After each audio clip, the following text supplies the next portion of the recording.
across the UK, on DAB+, on your smart speaker, on your smart TV, and on your side. This is Talk.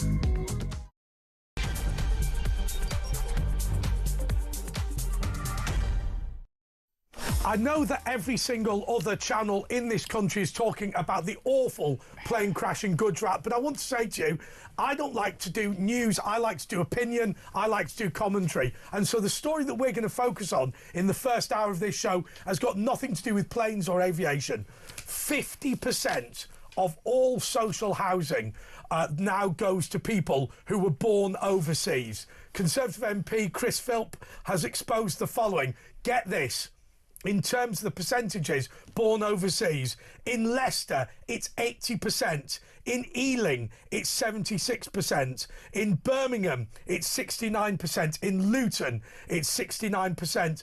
This idea that we should not look after our own people and instead look after the waifs and strays of the world.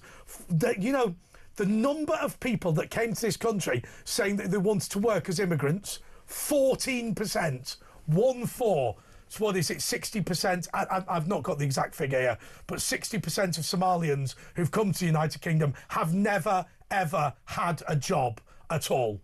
I find this absolutely staggering. We can't become the world's dustbin. People with no skills, people with no prospects, people with no education, people with no money, all coming over to this country. And what has happened is we have become poorer and poorer and poorer as a result.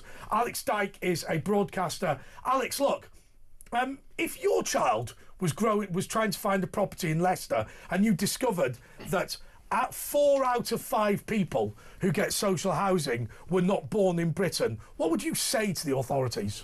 Well, I'd be very, very angry, but I would know no matter what I said to the authorities, it wouldn't make any difference. No one is listening. The government aren't listening, local authorities aren't listening, the police or the heads, the police chiefs aren't listening. If the bobbies on the beat have got an opinion, they have to keep it to themselves.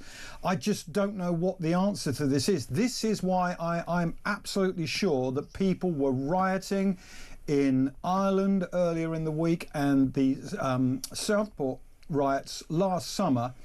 I just think it's a keg that is just boiling all the time, but it's by design, isn't it? They want to do it. I mean, that is why there's no reason why they should actually go ahead of British citizens. You know, they're living in the best parts of London. You just rock up to this country.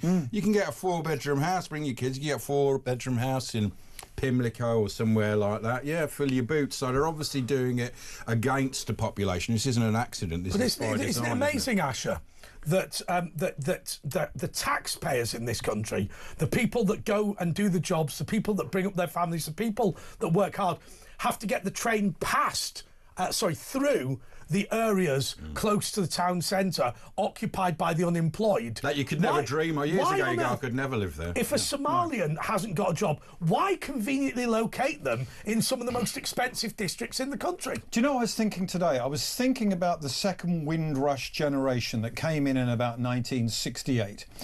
And wasn't it the 50s? Well, the original one was 48, and then there was another lot in about 1968. Yeah. Now, these people came in. Yeah. They brought us great food, a fabulous Caribbean smile, reggae music, and we've got all the recipes and the reggae now. But they all had got UB40, our version. Oh yeah, please. Yeah, Alex, let me pull you up on this. I keep hearing about this culture, right? Culture is not curry. People go, what, you know, as an example, what have Pakistanis done for this country? And people go, curry. And you go, well, what are you talking about? I mean, I'm so sick of people thinking that the only thing in culture is a can of Red Stripe and some jerk chicken. I know, but what my point is, it's a good night out, though. They came to Britain and they had all of those things and a British passport because they were part of the British Empire, right? And they lived our lives and they lived amongst us, right? Now what we've got is people coming to Britain who hate Britain and don't like us and want to take. The difference between the Windrush generation is and the second lot, particularly in 1968, because I was talking about them, as they wanted to be here, they wanted to work, and actually they were doing that. They were brought in to do the jobs that the lazy white British people didn't want to do, like drive the trains and the buses. Why should I turn round and say, we desperately need an Estonian to clean my toilet? Well, you know, and I'll tell you the other thing that annoys me about this whole thing. You have these lefties who go, we need them to come into the country to do the jobs we don't want to do.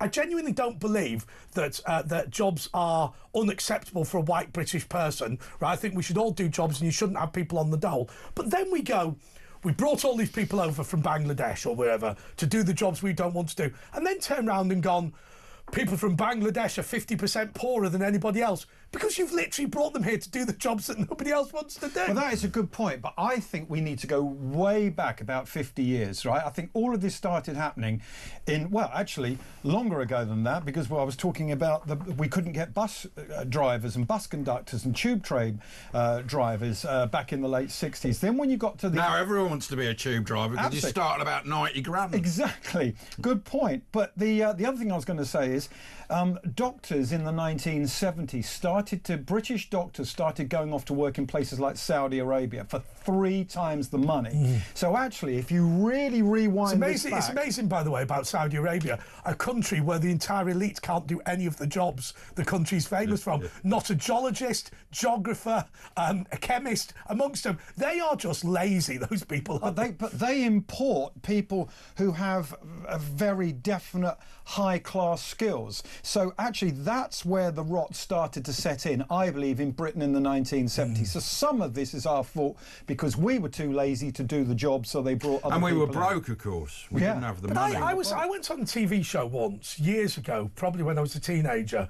No, I was a little bit older than that. But there was all these people saying, I don't want to do any job unless I'm an hairdresser. You know, all these women, you meet them, I've got a thyroid problem, I can't work. Right, you always hear that. Right, but what was amazing was, there was a girl who later went on to work in the Swiss embassy. She'd worked as in a warehouse. I'd worked as a picker and packer, and I now do this job. And I had a friend of mine who'd worked at Burger King, and he is now a lawyer at one of the country's. He's a partner at a law firm, one of the top law firms in the country. It's amazing the way that this is the transaction. What we do is we say, right, do you want a job? No, I want to sit on the social my entire life. Okay, what we'll do is we will now go to Pakistan, we'll now go to Bangladesh, we'll now go to Afghanistan, and we will find someone to do the job that you don't want to do. We'll pay you to not do that job, and then we'll pay them to do the job as well. And when you say you don't pay people to work as a picker and packer in Amazon, let me tell you, within work benefits, if you think your comb can be delivered for free, you're talking a load of old rubbish. A lot of them don't work at all, though. They'll come here and just live for their life on the benefits. The in-work benefits are absolutely massive, and then of course the wife turns up, the kids turn up, mum and dad turns up. It's extraordinary, and I think what we actually should say is, right, first of all, the war's over, it's time to go home.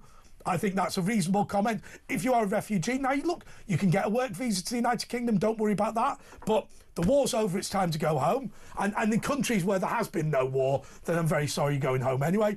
Any convicted criminal, going home. Anyone who entered the country illegally, going home. And then that's it. Yeah. I hear everything you say, and I agree 100% with everything you say. But imagine, with the benefit of hindsight, if you had said to those lazy British people all those years ago, right, what you've just said, you don't want to do the job? OK, you go on the dole, we'll pay you, we're going to get someone to come over from, say, Pakistan to do that job. But you'll have to pay them. But you will ultimately be paying them through huge tax hikes, but also your kids won't be able to get into the school you want them to get into. You won't be able to go and see your local doctor. You will have a long waiting list. I'll tell you what I like. I like a lot about the Swiss system, and it does vary from canton to canton, but my understanding is this is the national scheme. Do you know what they do with the unemployed there? This is brilliant.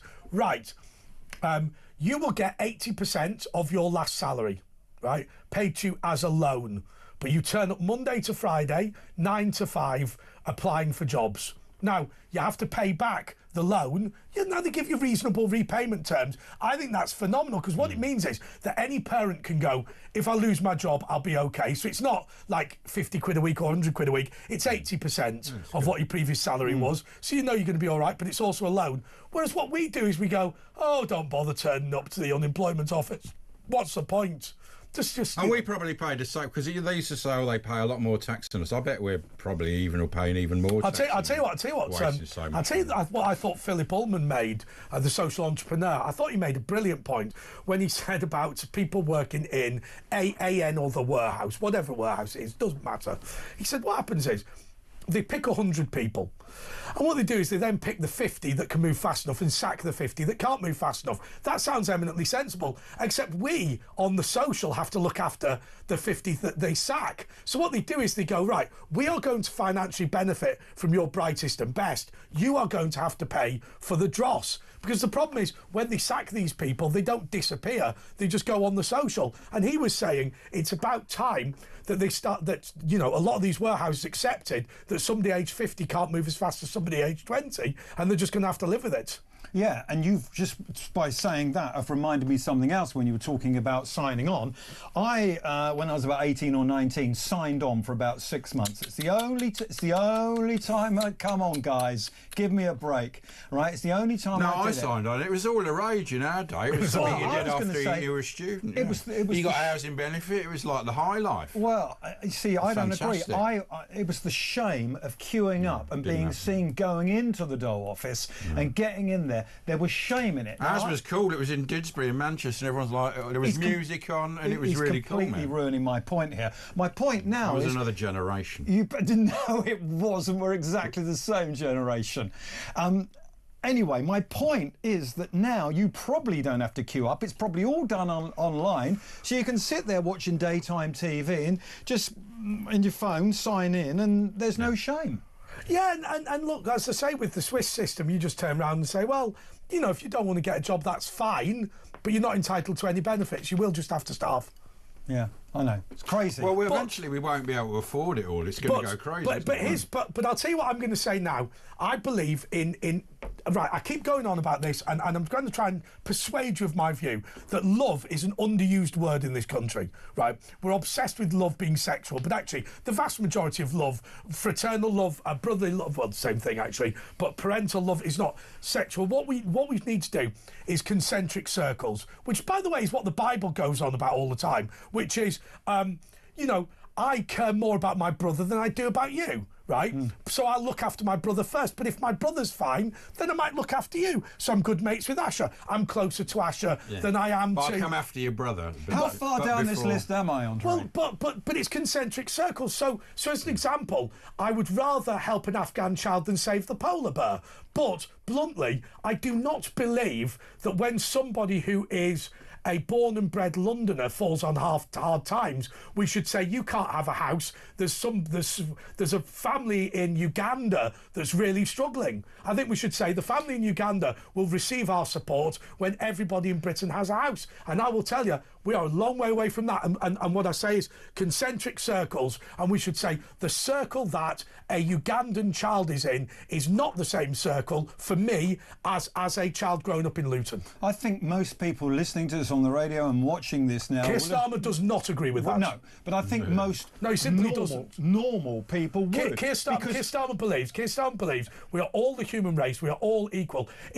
But it just ignores our actual human instinct, which is that, you know, my brother's children are going to inherit his money when he dies. You aren't. Right, just that obvious. But he's like communists. They don't like the family, do they? They don't believe in the family. It's all about. But that family you're talking about, that from say the East End of London, if you like, their grandfather or great grandfather fought in the war for his children and for his family, and now what we're doing, I think, to that poor family, say in the East End, is. Awful when you think of what that family did for us in the war. What about the story? The story. And I've told this story before, and maybe people think it's a bit odd, but I was watching ITV News about you know, these red-necked parakeets, right, that have come to Britain and they've been released and whatever.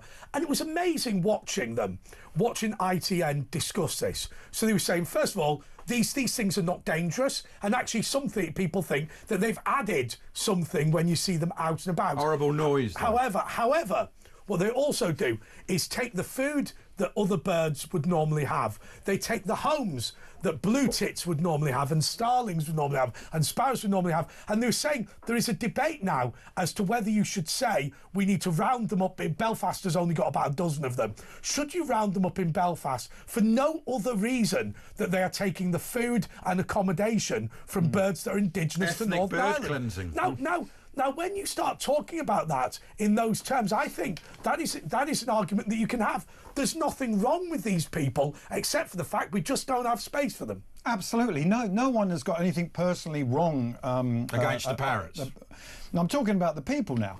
But we as creatures, we're tribal. And that is why no matter how you dice it up, we have Little Italy, we have Chinatown, we have the class system. People like congregating and being with people like them. And this idea of a fabulous melting pot looks great on paper, but living side by side, when you feel that your family, who've paid all their taxes for years, are being jumped ahead. But now we have to admit this, and this is the thing that upsets me more than anything else. I believe now race is a significant issue in British politics. And I think people like me are going to have to say, and I hate myself for saying this, that white people are being discriminated against, and we're going to need a better settlement for white people. Now, that might mean, as an example, in Premiership football, there should be a quota of white people to say that only, say, 20% of players can be black, or whatever. Because if you're going to start saying that we're going to have quotas of black people that are a minimum, then we need to start having quotas of white people that are a minimum. My point is exactly yours, which is this is not a melting pot. What this is a race war. Now, it might be a low-level race war, and it doesn't involve sticks and... But we were getting on fine in the mid-90s, weren't we? It's not just a simple race war. It's been created. And I'll tell you something else. The reason that Robert Jenrick is so popular when he talks about the fur dodging is because people believe that the fur inspectors are racist. They believe that they believe rightly or wrongly, that if you are a black young person, you can get away with fur dodging. If you're a white young person, you will not get away with accident. They're probably not racist. They're probably worried they will lose their job or they will be hauled over the coals. Yes.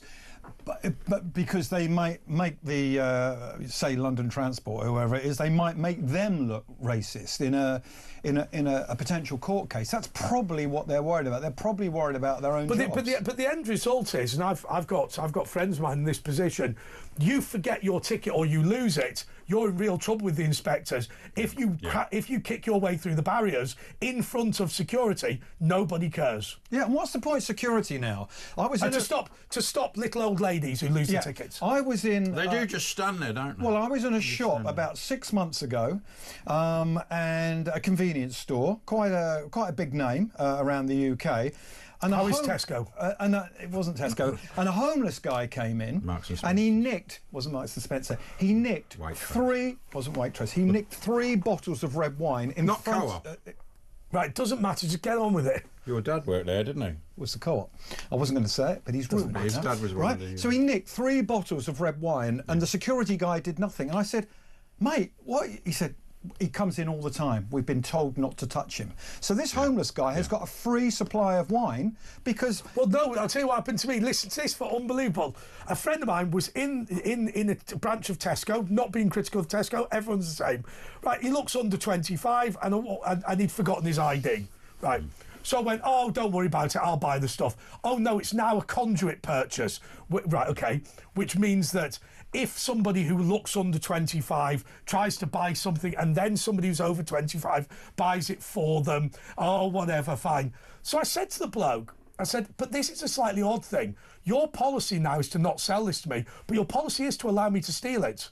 And he said, "Yes, it is." I said, "If I was to take these bags now and walk out, you would allow me to do that without challenge, wouldn't you? And he said yes. So I started to do it, and actually then you could see he was, I mean, I wouldn't have done it obviously, but he looked very upset, and I said actually I shouldn't have even suggested that. But the remarkable thing is, if you get ID'd for booze in Tesco and they go, I'm sorry, your ID's fake, or you look under the age of 25 or whatever, if you steal the booze, you'll be fine. I know, it's crazy. By the way, that homeless guy was white, just for the record, the guy I was talking about. But my point is, what is the point of security and what is the point of a border force now? If we're letting everybody in, what's the point? Can you imagine in the United States of America them going, well, they probably do now, don't they? Where they go, right, you arrive at an airport in America, say Dulles or whatever, and they go, right, what you do is you all come in, all come through the barrier, and what we'll do is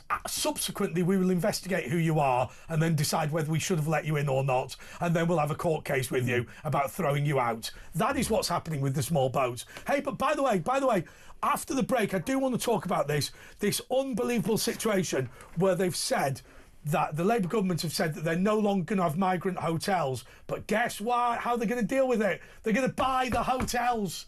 I know. So they're not going to rent the rooms. They're going to buy the hotels. And moving next door to you as well. So unbelievably, the way that they will stop the hotels is to buy their own. More next.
Across the UK, on DAB+, on your smart speaker, on your smart TV, and on your side. This is Talk. Oh, before we go any further, should we just mention what we're going to do on Friday? So the great thing is that even though James Whale's ill, he's going to be on the beginning of every single show on Friday throughout his illness. We're not going to bother bringing him into the studio, but do not worry, you're not going to miss out on James Whale on a Friday. He'll be in well, he won't be in, but he'll be on Zoom. Yeah, this Friday. It's so much easier. It's so much easier to have him from home than it is. But that's what we're going to do from Friday. Obviously, we wish him well in his illness, and it's not been great, but. Well, what I will say is, obviously, you will get your toast. Your toast. Your toast. Get your toast ready for tomorrow night. Your toast. You will get your weekly fill. I don't know what I was trying to say. Dose. Your dose of James Wales and Ash. Okay. Look.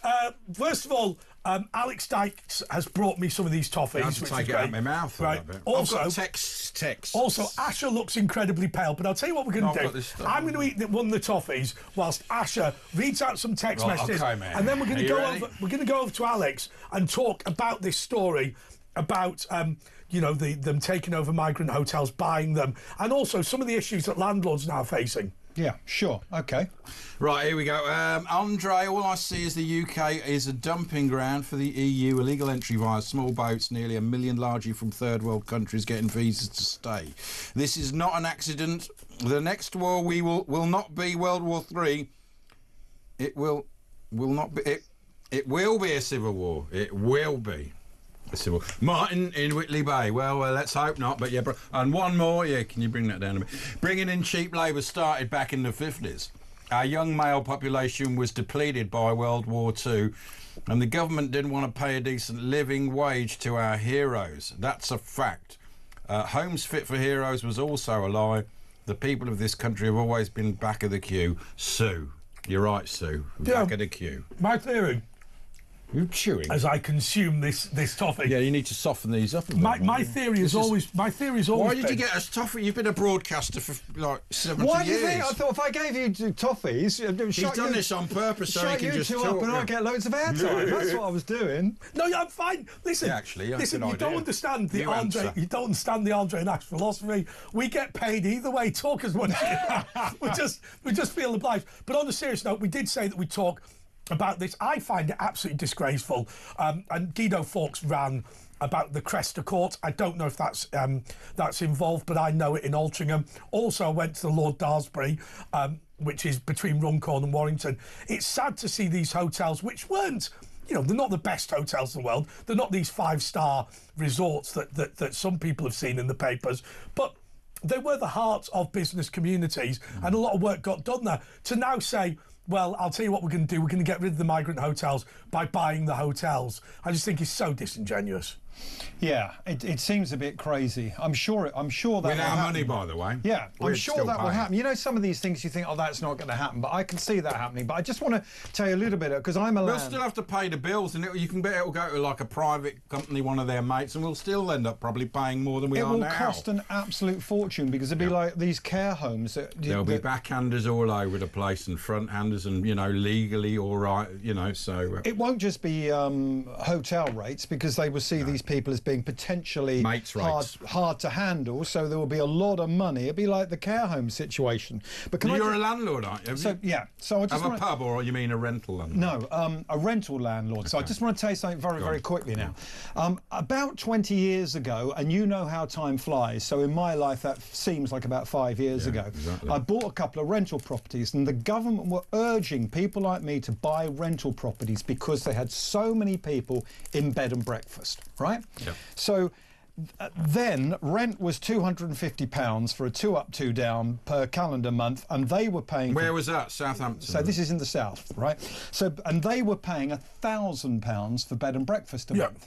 So what they said is, well, look, we're getting them all out of bed and breakfast, and we'll pay you £750 a month, and we guarantee the rent, and we will pay the rent directly to you. Also, if they wreck the place, will they repair it? They do all the repairs, ongoing repairs, and a maintenance costs. Yeah, apart from some wear and tear, they will do that.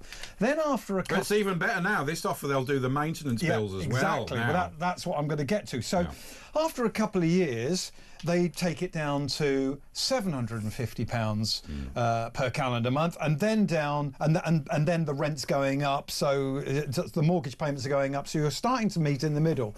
Then they start saying to you, look, we're not going to pay you direct now. Now you can get the money out of the tenants. Out to the tenants, and that's when the problem started for lots of little landlords. Because they're paying the tenants, but the tenant will not pay you. My dad had the same thing. Exactly. My dad is not a landlord. He inherited a little property in Morecambe that was a retirement place that his mother, my grandmother... 75 acres. Yeah, it was. That's what he calls a small place. It was what's it called? Oh, I forget the name of the place. Clawton Hall or whatever. Shugborough. Anyway, but he inherited this little house and he decided he'd rent out. And the problem was, when people fell on hard times, they'd use the money for the rent for themselves. Exactly. And so it just became a nightmare. Exactly. And there was this constant process. Yeah. So then the prices for the gas certificates go up, and the electric certificates go up, and the carbon monoxide, all the stuff you need. But that's become a little cottage industry as well. Oh yes. So the rents were going down, and the payments were going down. So then you get a lot of people like me who are stuck with rental properties that they can't really sell. They've got to hang on to them, but they're not making a lot of money. right?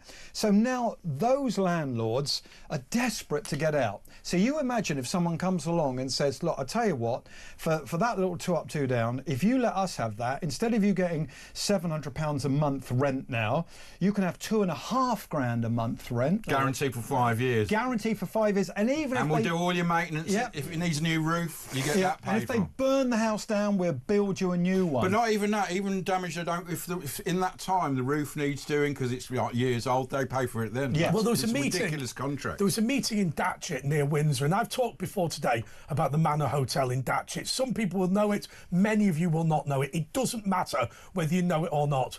And there was this meeting in Datchet about the fact that this had become a migrant hotel, and the way that they used to have all their events there. They used to have dinners for the Conservatives, fundraisers for the Scouts, all that sort of thing. And then obviously there's a little wedding shop across the road and all this sort of thing. And so just because the bedrooms are gone isn't the main thing. It's the fact the whole facility disappears. Now, and all the staff get fired. All the staff get fired. Now, the people of Datchet wanted to summon the owners of the hotel. And I will tell you why the owners of the hotel didn't come. Because the owners of the hotel completely agree with the people of Datchet. Completely agree with them. Yeah. And I believe they're behaving abominably. What the bloke said to me, he said, well, he is embarrassed about it, but the bloke said, COVID has bankrupted me. You've bankrupted me. You can't blame them as well, can you? What you're saying is now, the only way I can save myself, the only way I can save myself is to rent this out.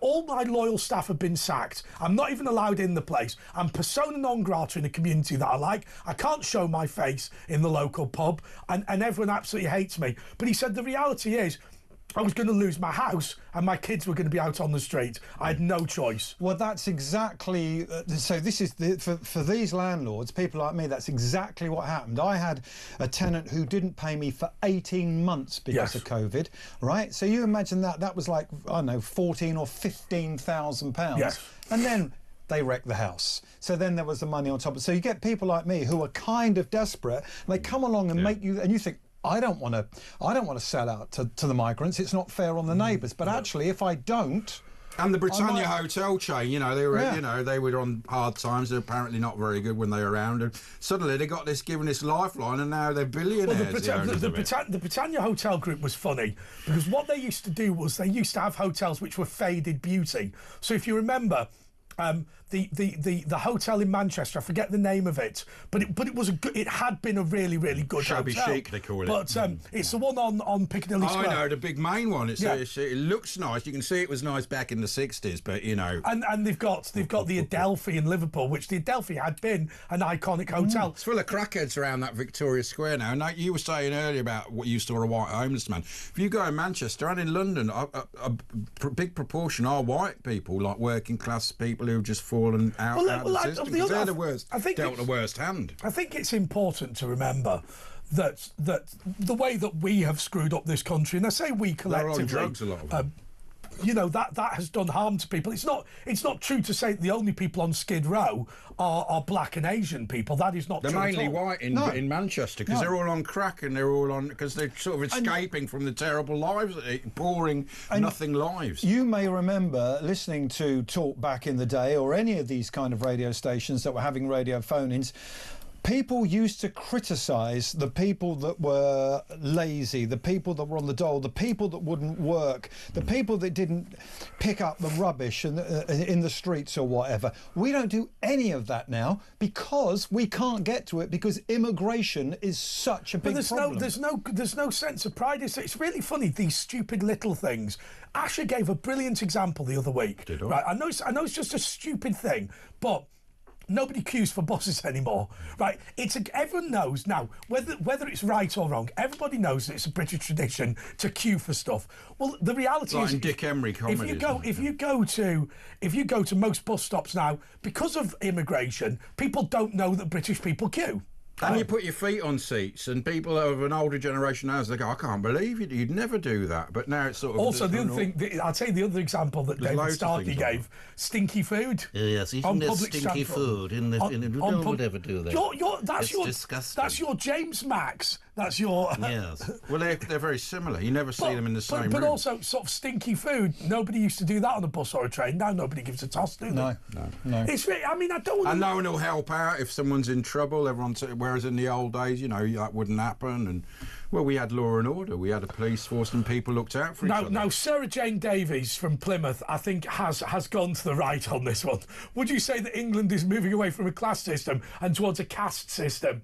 I'll tell you what I think Britain's moving towards: a racially segregated society, where it's basically the number one issue is your identity. Now, to some people, that's black or transgender or lesbian or whatever. Or all at the same time. But for most people, I mean, I think now standing up for white people is something that I feel is important, which I certainly wouldn't have said 5 years ago, and I hope to eradicate as a problem before anyone kicks off. More next.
Across the UK, on DAB+, on your smart speaker, on your smart TV, and on your side. This is Talk. Yes, this is The Late Show with Andre Walker and Asher Gould. And OK, let's just get straight into attacking the BBC. Whey! Yeah, back of the net. By the way, I've got no problem with the BBC. We just need to franchise it, right? If we franchise it, it'd be superb. Now, let me tell you what I don't like about the BBC. The BBC, when I was a contributor, used to phone me up and go, and when I say the BBC, all the big shows, Newsnight, all of them, they'd phone up and they'd go, hey, Andre, we absolutely love what you do. We would love somebody like you who's black. Do you know anyone who's black who's as good as you? And so there's a black Andre Walker. They used to. Not only did I lose the work, not only was I being openly racially discriminated against, but they were asking me to assist them in racially discriminating against. And they never thought it was. They never thought it was a bad thing to phone up and say, "Hey, we're not going to give you the work, but we really need you. The problem is we need somebody who's black who's like you." Anyway, the BBC stars have lodged a complaint about ageism, saying that they're facing the sack because of age discrimination. Alex Dyke, I think the way the BBC treats people, I think, look, first of all, I hate the way people have got a complete downer on the BBC. I think there's many things the BBC do well. They used to. I think really, still BBC News, the global network's pretty good. But rubbish. But But I have to say to you, the treatment of people, teen sex parties in dressing rooms, which was clearly abusive. Oh, we didn't realise Jimmy Savile's got 4 12-year-olds in his dressing room at 10 o'clock at night. Oh, we didn't realise. Yes, you did realise. The idea of Hugh Edwards, whatever Hugh Edwards did, could get away with anything. The idea that they just sack people arbitrarily, the behaviour, the paying people out, the NDAs. There's a lot. Well, look at Radio 2. They got rid of all those great stars. Steve Wright, it broke his heart. They got rid of, Johnny Walker. Loads of the big Tony Blackburn, but then they brought him back a bit, didn't they? Because there was a furore. Well, you worked there for many years. Well, they got rid of me. They got rid of me. And they didn't bring you back. Maybe it's time. No. What happened? What happened with you? Did they just call you in and say we don't want you anymore? But can you recommend a black woman? Well, no. The truth is that I actually was on air, and a listener rang me up and said, "I hear you're going." I mean, you couldn't make this up, could you? What? They said, "I hear you're going," and I said, "What?" And they said, "It was the boss." I've just read I've just read a WhatsApp that your show's coming to an end. So I mean, Were you a young man then, though, weren't you? Was it? I was 18 months ago. Oh. Well, so yes. No. So what channel was it? So I was working for BBC Radio. Yeah. And when it got to COVID, I was doing an afternoon show. Yes. And a local afternoon show. Yes. And the BBC decided to get rid of all the early breakfast shows. So there's 39 local radio stations. They decided to get rid of all the early breakfast shows. Okay. The second presenter on the breakfast show. Right. Sorry about that, Ash, but it's true. And all the afternoon shows. Right. And then they just stretched all of the shows out. Now, they said it was to get to have less people in the building, and it could have been. So I lost my afternoon show. But in the BBC's defence, they did create for me a weekend late show, Friday, Saturday and Sunday nights. Okay. But they sucked the blood out of local radio to feed all the fat cats in the National, and they sold all those beautiful buildings that were classic studios that weren't, worn out. They were still perfectly able, and they basically filtered the money away from local radio. They looked down on the local radio, didn't they? And I think local radio... Who listen to the old people, they listen to local... That's what they say, things like that. I mean, local radio, I have to say, BBC local radio... It's the most important, used to be brilliant. Just brilliant. Gradually they made wider areas like WM, and there was and then they mingled them all together and made it wide. You could see what was going on. Local radio is very, very important to... obviously the local community and people of a certain age. So when I was doing the late show like this, and I was networked to several radio stations, you would have people phoning in every night, and you were a lifeline to them. Oh yes. But what you're saying there, networking, already by your time, they were already networking when they didn't used to do that. And we all hate networking. Individual shows. We all hate networking. Unless we're the one who's being networked, then of course we all like it. So I'm not sure that's right. Actually, I mean, I think that for me, anybody. So if you were to look at this, if you were to be purely selfish from our position, actually having a plurality of outlets and shows and opportunities. I mean, I think one thing that frustrates me about the BBC is we talk on this channel about balance all the time. There's no chance that a right-winger like me would ever get a show on the BBC, right? Now, there must be a percentage of BBC viewers or listeners that agree with me politically. I mean, but there must be. And yet that would never be represented at all. No. Well, look at Have I Got News For You. It used to be against the government, but now the Labour it's against the opposition. Yeah. Yeah, I agree. I watched a little bit of Have I Got News For You. How bad is it these days? Last week. Well, it was. I didn't recognise the programme. I hadn't seen it. I mean, I thought it lost its magic when Angus Deaton left. But I did watch the one with Forsyth and the one with Jimmy Savile. They were good. Do you remember the one with Jimmy Savile? Boris Johnson was actually good. Yeah. But that was years ago. And I thought they were good. And they were years ago. And I watched it the other day, and I didn't recognise it. But in what way? Because I've not seen it. I just didn't recognise any of them. Well, that's the sort of explanation, isn't it? You haven't... no one's watching it. It was one of those water cooler moments, wasn't it? It used to be on Friday nights on BBC Two. It was so popular, they put it on BBC One, and everybody would be talking about it. Well, I remember that at school we watched it. Which is really? Yeah. How old are you? No, he looks a lot older than he is. No, genuinely, we used to think it was great, and we'd talk about it at school. It's a bit forced now. It used to be natural. Mind you, that's the same as the way a question of sport. You didn't necessarily have to be an expert on sport. Bill Beaumont and Willie Carson, but that also got a bit boring, didn't it? Yeah. They all got a bit boring. Maybe they just did it too long. It has been going on a long time. And why won't they have a go at the left-wing politicians? Is the BBC... It is biased on the left wing. I'll tell you what I find awful, turgid, where people stand up and go, Nigel Farage, he's a racist, isn't he? Ha ha ha ha ha. Brexiteers, they're all stupid. Yeah. Yeah, exactly. And yeah, that's right. People who go to comedy gigs and clap rather than laugh. I think the thing with the BBC, to be serious about the BBC for a moment, right? The only way forward for the BBC, as far as I see it, is the licence fee doesn't fit now. We don't live in that world where, I mean, when did they introduce the licence fee? 1948 or something like that. So what was it like when that happened? So we have to do. It was tough. It was all in black and white. So we have to do something. Well, you're actually permanently in black and white, aren't you? No, you are. Because of that. Yeah. That's the world like we if grew you up were on in. a black and white thing, nobody would notice. But by the way, I'll tell you what the gallery's just said, that their observation of watching Have I Got News For You Now is that they can't work out what to do with Kemi Badenoch simply because they hate her on the grounds she's a Tory. On the other hand, she's a black female, and so and they don't want to take the mick out of her because they'll be seen as they just don't know. They don't know. So it's racist in itself by not having her on because of that. Well, look, the BBC has got some serious, and I'm sure they are thinking about this seriously, but the licence fee has got to be over within 5 years because now a lot of people just aren't bothering to pay it, and if you don't pay it, nothing's going to happen to you, right? They can't do advertising because if they do advertising... Oh, well, you could go to court, and we have a caller who's been to prison twice for it. He didn't learn his lesson, the Lincolnshire poacher. He's been in prison twice. Hey, by the way, I do want to say one thing to you. The detector van's coming round. Let me just be clear. That's because he let them in. If the BBC did have equipment to know what was going on in your lounge, it would be a criminal offence to use it. Let's just be clear. If the detector van worked... You'd be doing a lot worse for watching your telly. That's right. You, if the BBC detector van actually worked, they'd be guilty of a far more serious criminal offence. But look, you can't... But let me tell you something about nothing will happen to you. So...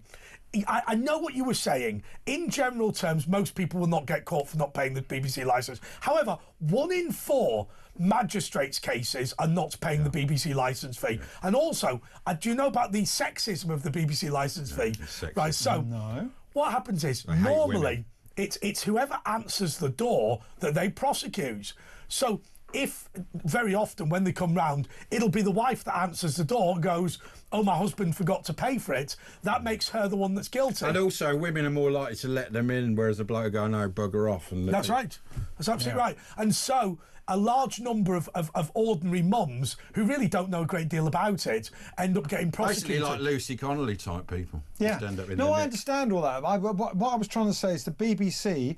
They won't do ads because if they did ads, it wouldn't be fair. They would take a vast amount of advertising from ITV and Sky just because they're the BBC and then the first button. So they can't do advertising. But they shouldn't do entertainment shows either, like Strictly. They shouldn't do Strictly. But I'll tell you one thing though, and it's not from this current international situation. But I had a friend of mine in Israel who went on bbc.com. So if you go on bbc.co.uk, it sends you to bbc.com, which outside the United Kingdom is a commercial website. And it was advertising to raise money for Islamic aid, nothing wrong with that, to be sent to Gaza, something majorly wrong with that, because the money probably will end up in the hands of Hamas. And so he was saying the BBC was taking money from people fundraising for Hamas. Now, admittedly, it's a convoluted mechanism by which they're taking money, but there is no doubt there are commercial elements to this. And once again, they have some very dodgy friends. Well, the BBC make some good money with BBC Studios. I mean, you think when Clarkson was doing Top Gear, how much the BBC were making. Well, they're still making a lot now because there's a lot still going on around the world. There's not the original Clarkson one, but there's still a lot of stuff. No one knows about it. But that's small fry compared to how big that. Right, show. Alex, I'm really sorry. They're moaning at us because we need to go to a break. Moan. I'll tell you what. Let's. Sadiq Khan has received his knighthood this week. Let's talk about him after this.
across the UK. On DAB+, on your smart speaker, on your smart TV, and on your side. This is Talk. Right, it's me and Andre. We got Alex Dykin, former BBC and news and presenter. Yeah, that's me. That's you. I'm going to nibble your toffee. It's good. More, beg your pardon. It takes about a minute. Anyway, we've got a text flooded in. You can text us, by the way. I hate the way you say that. It just undermines our reputation. A text in flooded in. 87222. Text the word talk in your message. But don't forget, you can WhatsApp and voice message us on our number 03444 991,000. But anyway, this is from Sally in Powys, Wales. Their council has agreed funding for social housing purely for asylum seekers in various small rural villages and towns, paid for by the Home Office on a 10-year deal, at the end of which the properties will be returned to the council. Yeah, if you believe that. Local people completely shafted and neighbourhoods potentially destroyed. Sally, and on top of this, I've seen in the Republic of Ireland, they're actually, police are going around recruiting migrants into the police. They're actually getting them into the police force. Of course, they deny it. They go, I don't know what you're talking about. Can you imagine? They're actually getting people now, illegal migrants, and putting them in the police to police us. You know what I mean? They're really winding people up. Can you imagine, Alex, if you're from one of these former mining villages in the valleys of Wales, and you'd think things have gone badly since the mines have closed. There's no doubt about it. I was a big supporter of Margaret Thatcher. Nobody can dispute that the deindustrialisation that she presided over caused significant hardship to these communities. Now, whether she had to do it or whether she chose to do it will be a debate that goes on, is not particularly relevant to this. But what would you think if they started building social housing in these villages that were top class and going, these are for the Afghans? Well, all this is going to do, I think, guys, is create ghettos. So people will work very hard to get, if they feel uncomfortable. Well, we have that already, don't we, in the big cities? Well, yeah, we do, but we're going to have it outside, aren't we? Yeah. If we getting feel, bigger and bigger. Because all new builds, 20% of new builds are meant to be social housing. Yeah. So, and often when they are built, so these social 40%. housing. Is it 40% now? It is supposed to be 40%. It used to be 20%. No, Labour's changed it. All right, OK, of course they have. Right, so but what they would often do on a new development is they would put a fence around it, and if you actually owned your property, you could drive in another way. Now, whether that's wrong or right, that's not for me to say. I'm just telling you. But what people will do, I think, in this situation is they will save and do their best to move out of that area, and then that area will just become a ghetto. This is what's been happening in America for the last 50 or 60 years. You look at Kensington and the posh areas in London, house prices are going down, and not because of supply and demand, there's still not enough supply, but because people, the former people who live there going, I don't want my kids growing up here, because there's people who've literally got social housing in the poshest parts of London, and it's got very dangerous, and only about 5% of the schools are British. We've got a contributor because of the housing crisis who sleeps in her office. She lives in her office under the desk. Under a fax machine. Oh no! Well, you can make a joke about it all day, but she literally does not have a home, and we're going. She's saving a lot in rent. We're saying to ourselves, okay, we're going to build 250,000 houses. You're bringing in more people than the housing target. Anyway, Lowry is in Merseyside. Lowry, you're on Talk. Makes the commute very easy though. Are you not going to interrupt me within 30 seconds? Yeah, we will. Andre, here we go. Andre, I'll interrupt you. No, don't worry. You go. Andre, you permanently interrupt your guest. No matter what subject he's talking about, your mouth will not stay closed to let the guest pass his opinion. And if you quieten down, Ash starts. If you're going to have a guest... Oh, why don't you just listen to something else then? She likes it. You like it though, don't you, Larry? That's why you listen. Right, I can't be bothered with this. I can't be bothered with this. Let's get rid of it. Just get rid of it. I can't be bothered with that. I thought we were going to have something worthwhile. If you think I'm shit, just don't bother listening. I mean, anyway, Alex, Sadiq Khan's knighthood. He made a mockery of it, didn't he, by saying that his family think he's a disgrace for accepting it. Oh, I mean, he accepted it, but then he said perhaps he shouldn't have accepted it. Yeah, and he seemed to be very happy to tell anyone what the king had said to him. I thought the whole point of when you were in an audience, you should have got this Queen, years ago. I'm surprised it took it. Do it. You do it. When you're in an audience, it took this long. Yeah. When you're having an audience with the Queen, as was, or the King, you're meant to really keep that. It's meant to keep stum. It's protocol. Yeah. So he's broken protocol, but you know he's turned London into a massive car park. There's migrants living in the streets. You can't walk out with this smartphone in case someone nicks it off you.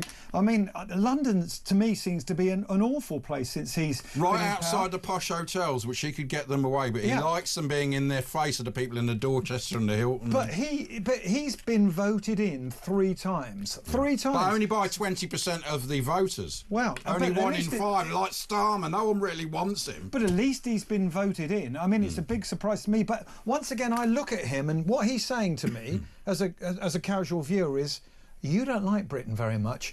I don't feel he likes us. No, he sneers and he's horrible. He's a rude man. I think there's 2 sides to this. I think he loves Britain and he hates us. And what I mean by that is he sees Britain almost like the settlers might have seen America when they went over there, the colonies, which is, this is a place where nothing happened before the Windrush. It was just a dump, culturally bereft. The people there were boring, stupid, and we have made it what it is. And I think he sees a bright future for this country, but he doesn't have any time for what you might call the indigenous people. Do you remember he took the white people out of the brochure? I mean, they'll never take the mick out of him. Have I got news for you? And there's a lot of material there, so that tells you a lot. Yeah, I just think I look at London now, and I love London. When I drove in tonight, I was looking at all of the beautiful buildings, and it was a nice summer evening. Of course, it was daylight when I came in.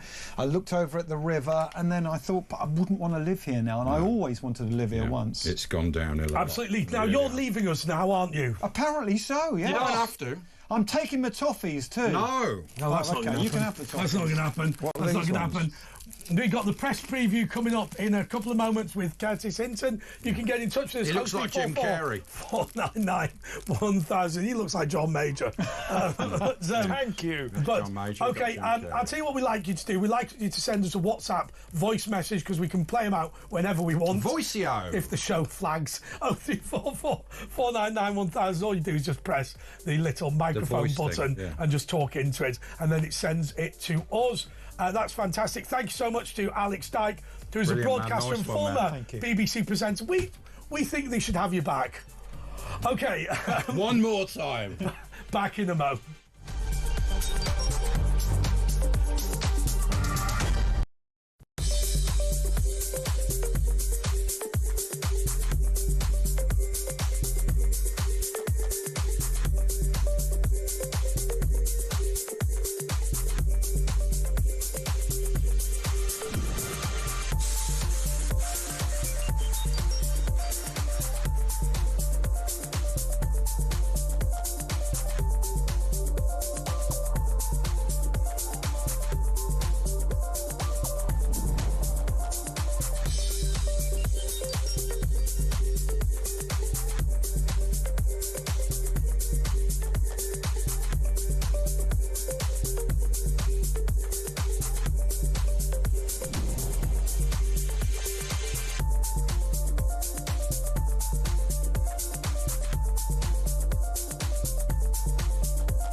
across the UK, on DAB+, on your smart speaker, on your smart TV, and on your side. This is Talk.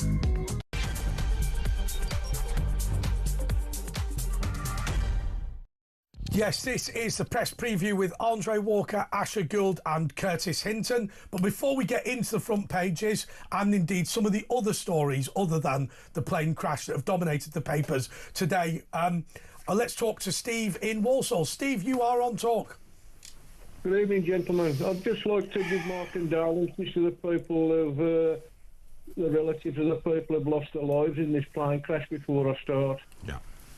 Anyway, I was a bit concerned about the amount of people that are coming into this country from Africa. Well, it turns out what it was, at the end of COVID, the government said, we will lift the legislation to let them here because we need care workers, which is an utter load of tripe, because they was pouring in here from India as well, as care workers. Now, all these people have got to be housed. And it's just because I've never known anything so mad in all my life. The problem is, Steve. It must be the biggest house builder in the country. Steve, the problem yesterday. Steve, the problem on an all-out campaign to build 5-bedroomed houses for immigrants with large families. Steve, what I was going to say to you, he's never going to stop. Steve, what I was going to say to you is, it's amazing when you listen to Philip Ullman, when he talks about the fact that he says, well, what is the cost of all this? So you get somebody over from anywhere, whether it be Poland or Bangladesh, doesn't make any difference. And you say, well, they're cheap labour. Is it cheap labour when you have to subsidise the housing? Is it cheap labour when you have to send child benefit abroad? Is it cheap labour when you have the social problems associated with houses full of men and no women? Is it cheap labour when you've broken up a family in Or when Warsaw Select? Town Centre, which was a bustling hive of activity, is now a hellhole, which even the migrants from 10, 20 years ago don't recognise. And actually, cheap labour, in reality, is expensive. It's just not expensive for the employers themselves. We're all paying for it now. It's expensive for the wider taxpayer. And I think we are seeing the cost. Yeah, a lot of people and the immigrants are being exploited by their own people. Oh, yeah. Getting them working casual for next to nothing. I don't know, that's for another fact. Well, yeah, we know that. Well, I'll tell you what the police don't do anything about. The slave beggars. A lot of the people begging out on the streets are run by Romanian gangs. They are slaves. They're modern-day slaves. And they do that old ruse where they've actually it's terrible. They get disabled people to beg to make it, look better. Like what they used to do in India, what they do in India, we now have over here. People with one leg begging at North Circular. I mean, there's somebody, there's a position where they sort of do that, where they've got their hands over their heads. Yeah. There's somebody that does works that for me. Every single day I walk past in London Bridge Station, there is somebody there. They are almost certainly a slave. Well, they all have the same writing on their boards. It's like those socialist worker placards. They're all dropped off in a van, so a van will take 20 of them and drop them around London, and some of them can make quite a few grand a day. And so all going to the slave master, of course, rather than going to them. It's amazing. And they live in palaces abroad in some countries. The people running it do. Yeah, the families. The ordinary people who've been grabbed from. They're kept in like some terrible horrendous. Conditions. And they use children. They used to use children. I think social services got on top. But the police don't care about that. No. So you literally. So we're there pulling down the statue of Sir Thomas Guy, or attempting to. Because of his connection with slavery. P.S. He doesn't have one. But anyway, we're pulling down all these people. Colston. Who are Edward Colston, yeah. the slave trader who never traded a slave in his life, right? So we've got all those people coming down. But when there's actual slavery on the streets, do the police give a shit? Damn, not even slightly. You're right, the first time. Some time ago, Andre, I was said this country's gone over the cliff. And we've gone past that. Yeah. It's going to hit the bottom, Steve. I will tell you, Andre, we've gone over the cliff and we have hit the bottom. We've had a coup, whether we didn't realise, we've had a coup in this country. Oh, he can't hear, can he? Steve, when you talk, do you take your phone away, your ear away from the phone? Have you got the phone the wrong way around? Hello? Yeah, put the earpiece in you've got the ear down there on the mouth. You've got your phone the wrong way around. By the way, I said shh. Yeah, you can't say that. Apologies for that. I didn't swear. Because some people are eating their breakfast before Mike Graham.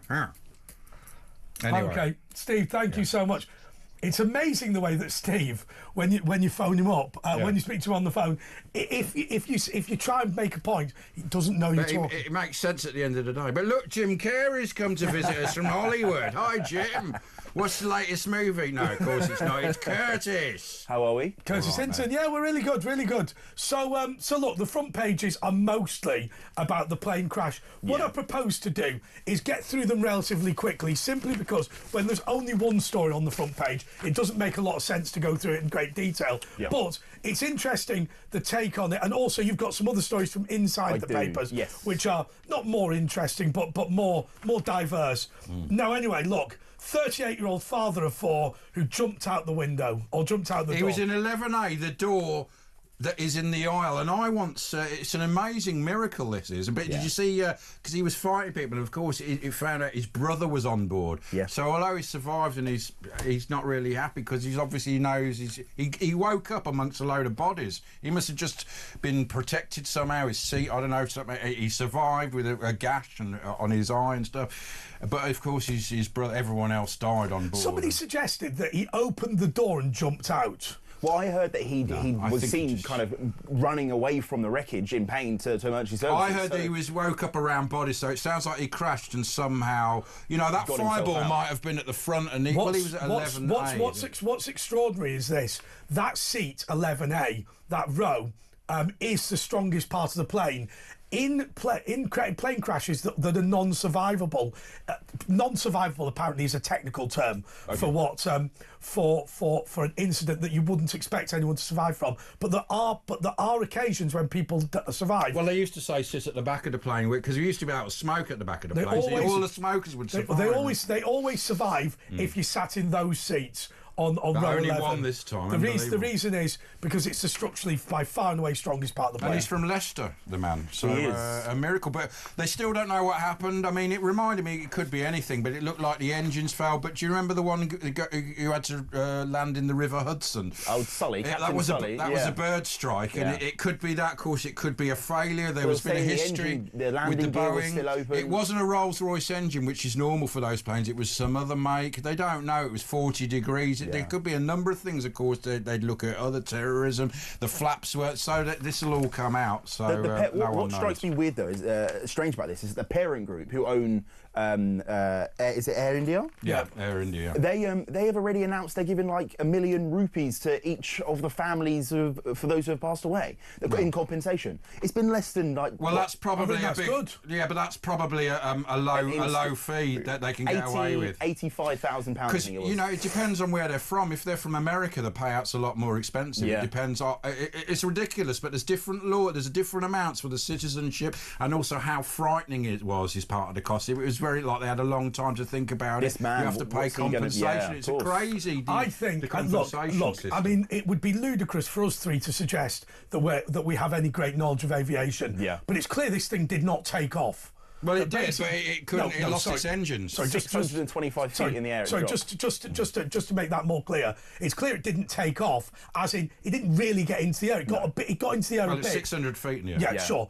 But the reality is, it didn't properly take off. They didn't pull the landing gear in. Clearly, something had failed with takeoff. Yeah, something went wrong. Straight away, it happened from takeoff. Well, this gentleman on the front of the papers, is going to be on the front of every paper, I'd imagine. He said that he was recalling what had happened because he was initially someone who claimed to be on the plane until he heard of a bang. Apparently, yeah, he heard a bang. Now, that could have been an engine. Apparently, one of the shearing the actual ball bearings can go, and then there's a whole catastrophic. But it looked like both engines because a plane can fly on one engine, no problem. That's what they did. So it seemed that both engines were gone. But then also there was a video from a passenger before on the flight on the same plane before, and none of the operating systems were working in the seats, and none of the air conditioning was working. So there was a problem. I do worry yet again. It's a Boeing. It's the first one of this. Although the Dreamliner, to be fair, the first I've one. got faith. But there's been failures in the production line. They've looked into that, and it's not as secure as it used to be. Also, just to be clear, because people made jokes about Ethiopian Air. Air India is not a joke outfit, right? I know people are quite disparaging about developing countries' airlines. Air India has got a fair safety record. It's not a bunch of idiots. Yeah. India's a major country. I would be very surprised if we found some sort of bozoed, mucked up the maintenance. Right, I agree. Let's take a call. Let's go to Graham. Sir Graham in Birmingham. All right. Graham. How you doing? All right, man. What's up? Well, plenty's up, isn't it? Everything's up, man. Yeah, Are you hands free? Do we talk about it? Can you use your hand, Graham? Yeah, I can use my hand. Go on then. Pick it up. Pick up the dog and bone. Come on, it's only in front of you. That's better. Oh, he's hung up. He bottled it. He's hung up. He was embarrassed. So just to be clear, the quality of the vetting of calls is so high that a bloke. If James Whale was here, did you tell them to pick up the phone? A bloke who couldn't operate the phone, has been put through to the studio. He bottled it. Yeah, he pressed the button. Call back, Graham. I think he got a bit flustered, didn't he? Anyway, let's do. By the way, I know we're not going to go to the front pages massively, but I did see on the front page of the Daily Telegraph, Spain can stop Britain's entering Gibraltar. Spanish border guards will be able to stop Britons entering Gibraltar because of a new Brexit deal for the Rock. The government has admitted. Fabian Picard, who's Gibraltar's chief minister, denied surrendering any sovereignty to Spain or the EU as details of the deal emerge. But David Lammy was forced to concede that Brits may not be allowed into Gibraltar under this new deal. We'll only be allowed in our own country 90 days out of 180 because of the Schengen Agreement. Graham's called back and he's learnt how to use his hands-free system, so here he is with his hand. Yes, sir. All right, Graham, yeah, so what's up? We'll edit all that out, so what's up, Graham? Well, it's hard to know what story to concentrate on, really, isn't it? But I know, mate, it's all over. Just spin a wheel and decide that way. Well, I'd like to talk about migration and the lack of social housing. And basically,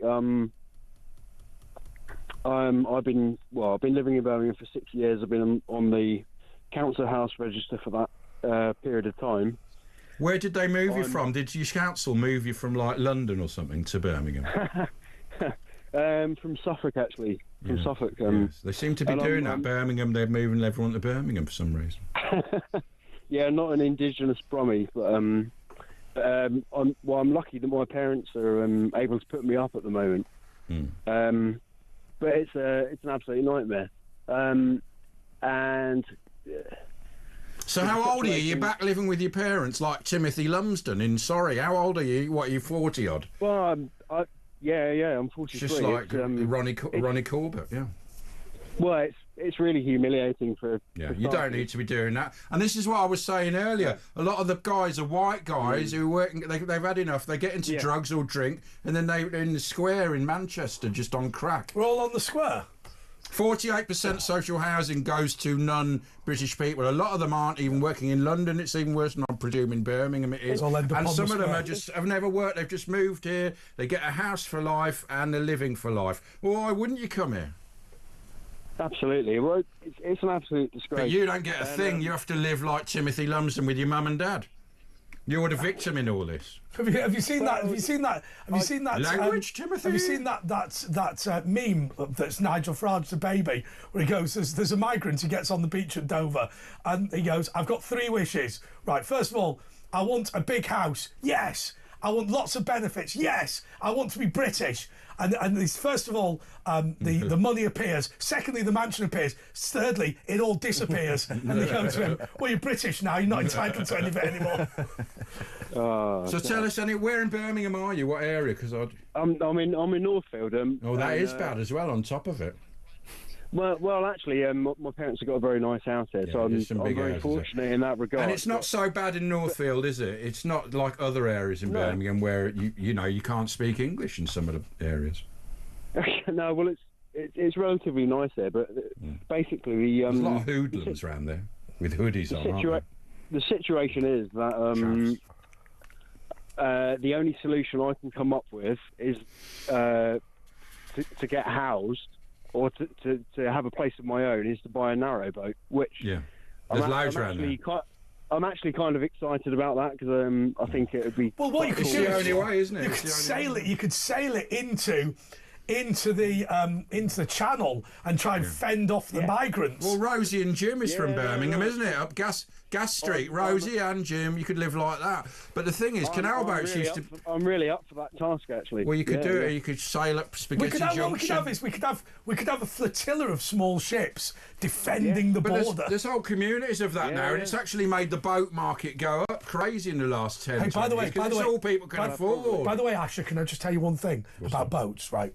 If you and I, I'm not joking, think about this. If you and I bought a yacht now, right, and we sailed it out into the ocean, into the channel, and started filming migrants, we'd get a tax deduction on it, and we could keep it afterwards. We could say it was part of our work. We'd get the VAT back, and we'd on the boat, on the boat. So that'd be 20% off. Plus, if you're on 40% tax deduction. And we can help them get the migrants in. They'll bung us a few quid for that. Curtis could be the captain. Yeah. There we go. Okay, someone has asked me to say hello to Kitty. I can't believe I've done that, but there we go. So, Graham, anyway, go on. Tell us. Is that what you want to? What do you actually want to say on the matter? Well, I guess that's the crux of it. Are you working or are you not working? You can't get a job, or? No, I'm working full time. I work with my brother. And you still can't afford a place? No, I work with my brother. We're a micro business. We're a two-man band. Micro business? A very small business? Yeah, we're a small business. Yeah. Micro business? Yeah, and like a micro penis. We work our asses off. Why say that? Why? Oh, yeah. Sorry, Graham, can I just stop? I'm like Anchorman. If he says it in my ear, I say it. Why did that cross your mind? He's making a serious point. It came in my ear, didn't it? It didn't come in my ear. Oh, no, it didn't come in my ear. Oh, now we've really ruined it. Anyway, look, Graham, ignore that. Just carry on as if nothing's happened. No, the main point being... what was the main point? The tax that we're paying... There's no point, is there? No, it's absolutely sick to death of it. Yeah, because you're paying for them and they will get a house. You go to the council, they'll laugh at you. You're going to get a house. But they'll get a house straight away. That's exactly what's going to happen. Well, that's what has been happening for years. And that's why we're in this situation. Precisely. And do you not think there's been a coup from within? I mean, you look at the political positions, the councils, and we've woken up, and all the old institutions, they look the same, but they've been taken over by people who aren't British. But we've hit back, haven't we? I remember Viscount Monckton saying on one of my shows, it wasn't this show, but he said on one of the shows that when a new social movement emerges, you know it's a foreign intelligence agency behind it. Have you noticed how the trans right group have gone ever since Elon Musk and Donald Trump cut the funding for the UK trans movement in USA? They actually did that in the street, didn't they? Suddenly, the whole campaign has gone kaput. Yeah. See, what we thought was, and Viscount Monckton included, thought the trans thing was actually the Russians trying to destabilise Britain. It was the Americans. It was a psyop. I'll tell you what, I think there are Americans that should go to prison for attempting to destabilise the United Kingdom using USA. Anyway, Graham, thank you so much. Curtis, I'll tell you what we'll do. Why don't we go to a break and then you've got some stories from inside the papers. Yeah, absolutely.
across the UK.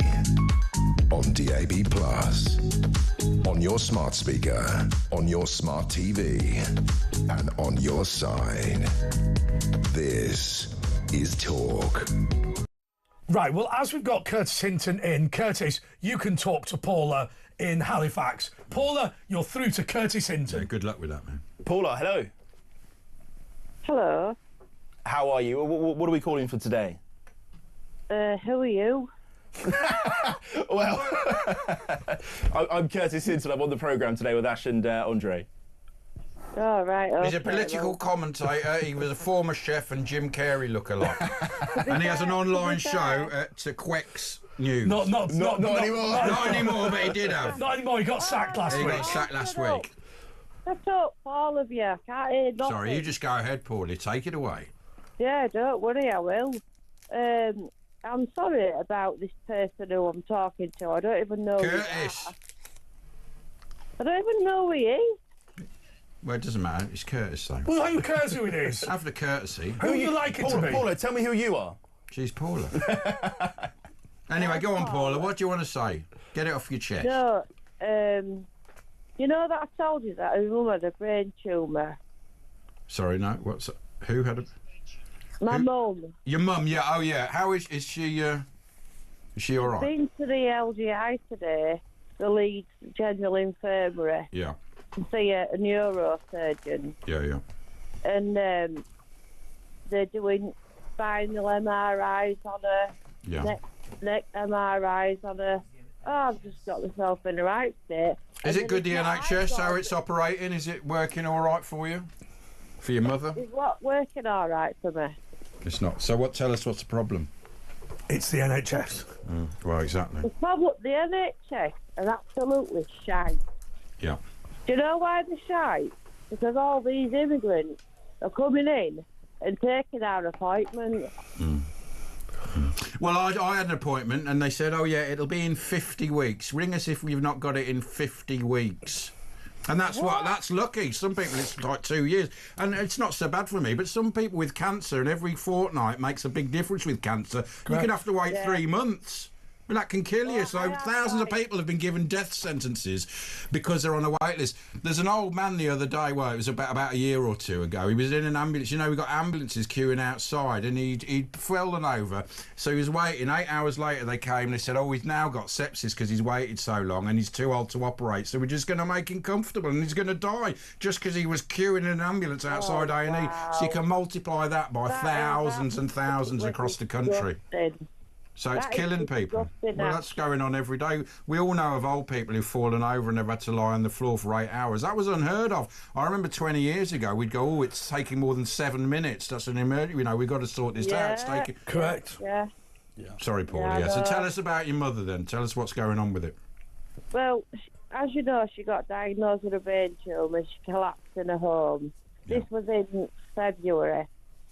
She's now got an appointment today for the LGI to go see a neurosurgeon. Yeah. And he said the tumour is nothing to do with the dizziness or anything like that. And her mum said yes. And they asked loads of questions. So they were absolutely brilliant, which I was pleased about. And they said... so that was good then. It sounds like it's doing a good job. What's the bad thing about that? No. Bear with me, Ash, because I've just recently been diagnosed with onset dementia. All right, that's all right, Paula. That's all right. So you were talking about an MRI scan that your mum's going to get then, yeah? Yeah, the MRI scan, of the spine. And I don't know what they're looking for. I've got no idea. Do you? Well, there'll be something in her brain if she's got brain tumours. Well, the good thing is that they can see everything in the brain. And let me give you an example. When my mother had lung cancer, it had metastasised, which means lumps of it. It goes to the brain first, lung cancer. And it went to the brain, and then they were able to just laser it out. Yeah. And she went in, and I mean, it was awful. When she went in, she was very slow and lethargic and whatever. Yeah. When she came out, I mean, she wasn't tickety-boo. She had lung cancer, but certainly intellectually, she was 100% back. They can pinpoint it with 100%. lasers and ultrasound. They can actually get the whole shape of the tumour. Anyway, look, thanks for your call, Paula. By the way, somebody has said about boats. Remember, if it floats, flies, or well, I'm not reading that out. If it floats, it means you're healthy. Your diet is healthy. No. He said you should always rent anything that floats, flies, or f's you. You should rent instead of buying. We got a text flooded in again. Wales is a sanctuary nation. The Welsh Assembly is a useless abomination. Apparently we do things different here. We are kind. Our Assembly members are a bunch of prats, at worst pathetic narcissists. Thanks, that's from Catherine in Cardiff. Right, what have you seen in the papers, Curtis? Well, we all saw Musk and Trump fall out over on social media. I think Trump handled it a little bit better than what Musk did, with Musk releasing the news about Epstein and... Yeah, but he's sort of apologised. He has these flip-outs, doesn't he? Because he's a genius in that. He's not quite got social awareness and he just flips out. And I think Trump's very understanding and I think he'll be brought back in. And also, he is a genius. He's useful. I think he was scared as well. I think that he was going to be thrown to the wolves. Let's face it, the President of America is always... Everyone thought he was a co-president, Elon Musk. And I think he was scared that he was going to be thrown to the wolves. Well, it's different, isn't it? It's where, when being the CEO, Musk is sort of the king and empire of everything and everyone... It's not like that being president. Yeah. I mean, we all saw the video, right, of Elon Musk really excited and Barron Trump next to him just kind of clapping solemnly. And Elon Musk is like really happy and excited. I think that sums up his personality. I like that because he's not fake. He doesn't really... He doesn't want the power. He genuinely wants freedom and all that sort of thing. He's got that sort of justice What about thing. this claim that by Errol Musk, his father... President Macron's wife is his father. That basically Elon Musk wanted to be in with Donald Trump simply because he wanted to make sure Trump didn't go completely crazy and do mad stuff that were going to destroy the American economy. I think J.D. Vance dared to do that this time round, right? I think before, when we had Mike Pence, I just didn't see him as a really kind of a guy to take. He was never going to be president. He was never going to be president, Mike Pence. But there probably will be President J.D. Vance. Have you heard that there's a load of French Tesla owners are suing him for making Tesla a right-wing symbol? Making their cars, and they're actually taking him to court because they say we can't drive. But everything's right-wing compared to French. Everything's bloody, even the car's now right-wing, and the people are attacking it. It's now terrorism because, of course, it's a political attack if you destroy a Tesla. Anyway, we've got a little break, haven't we? OK, yeah, let's go to that break and we'll be back in a moment.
Across the UK, on DAB+, on your smart speaker, on your smart TV, and on your side.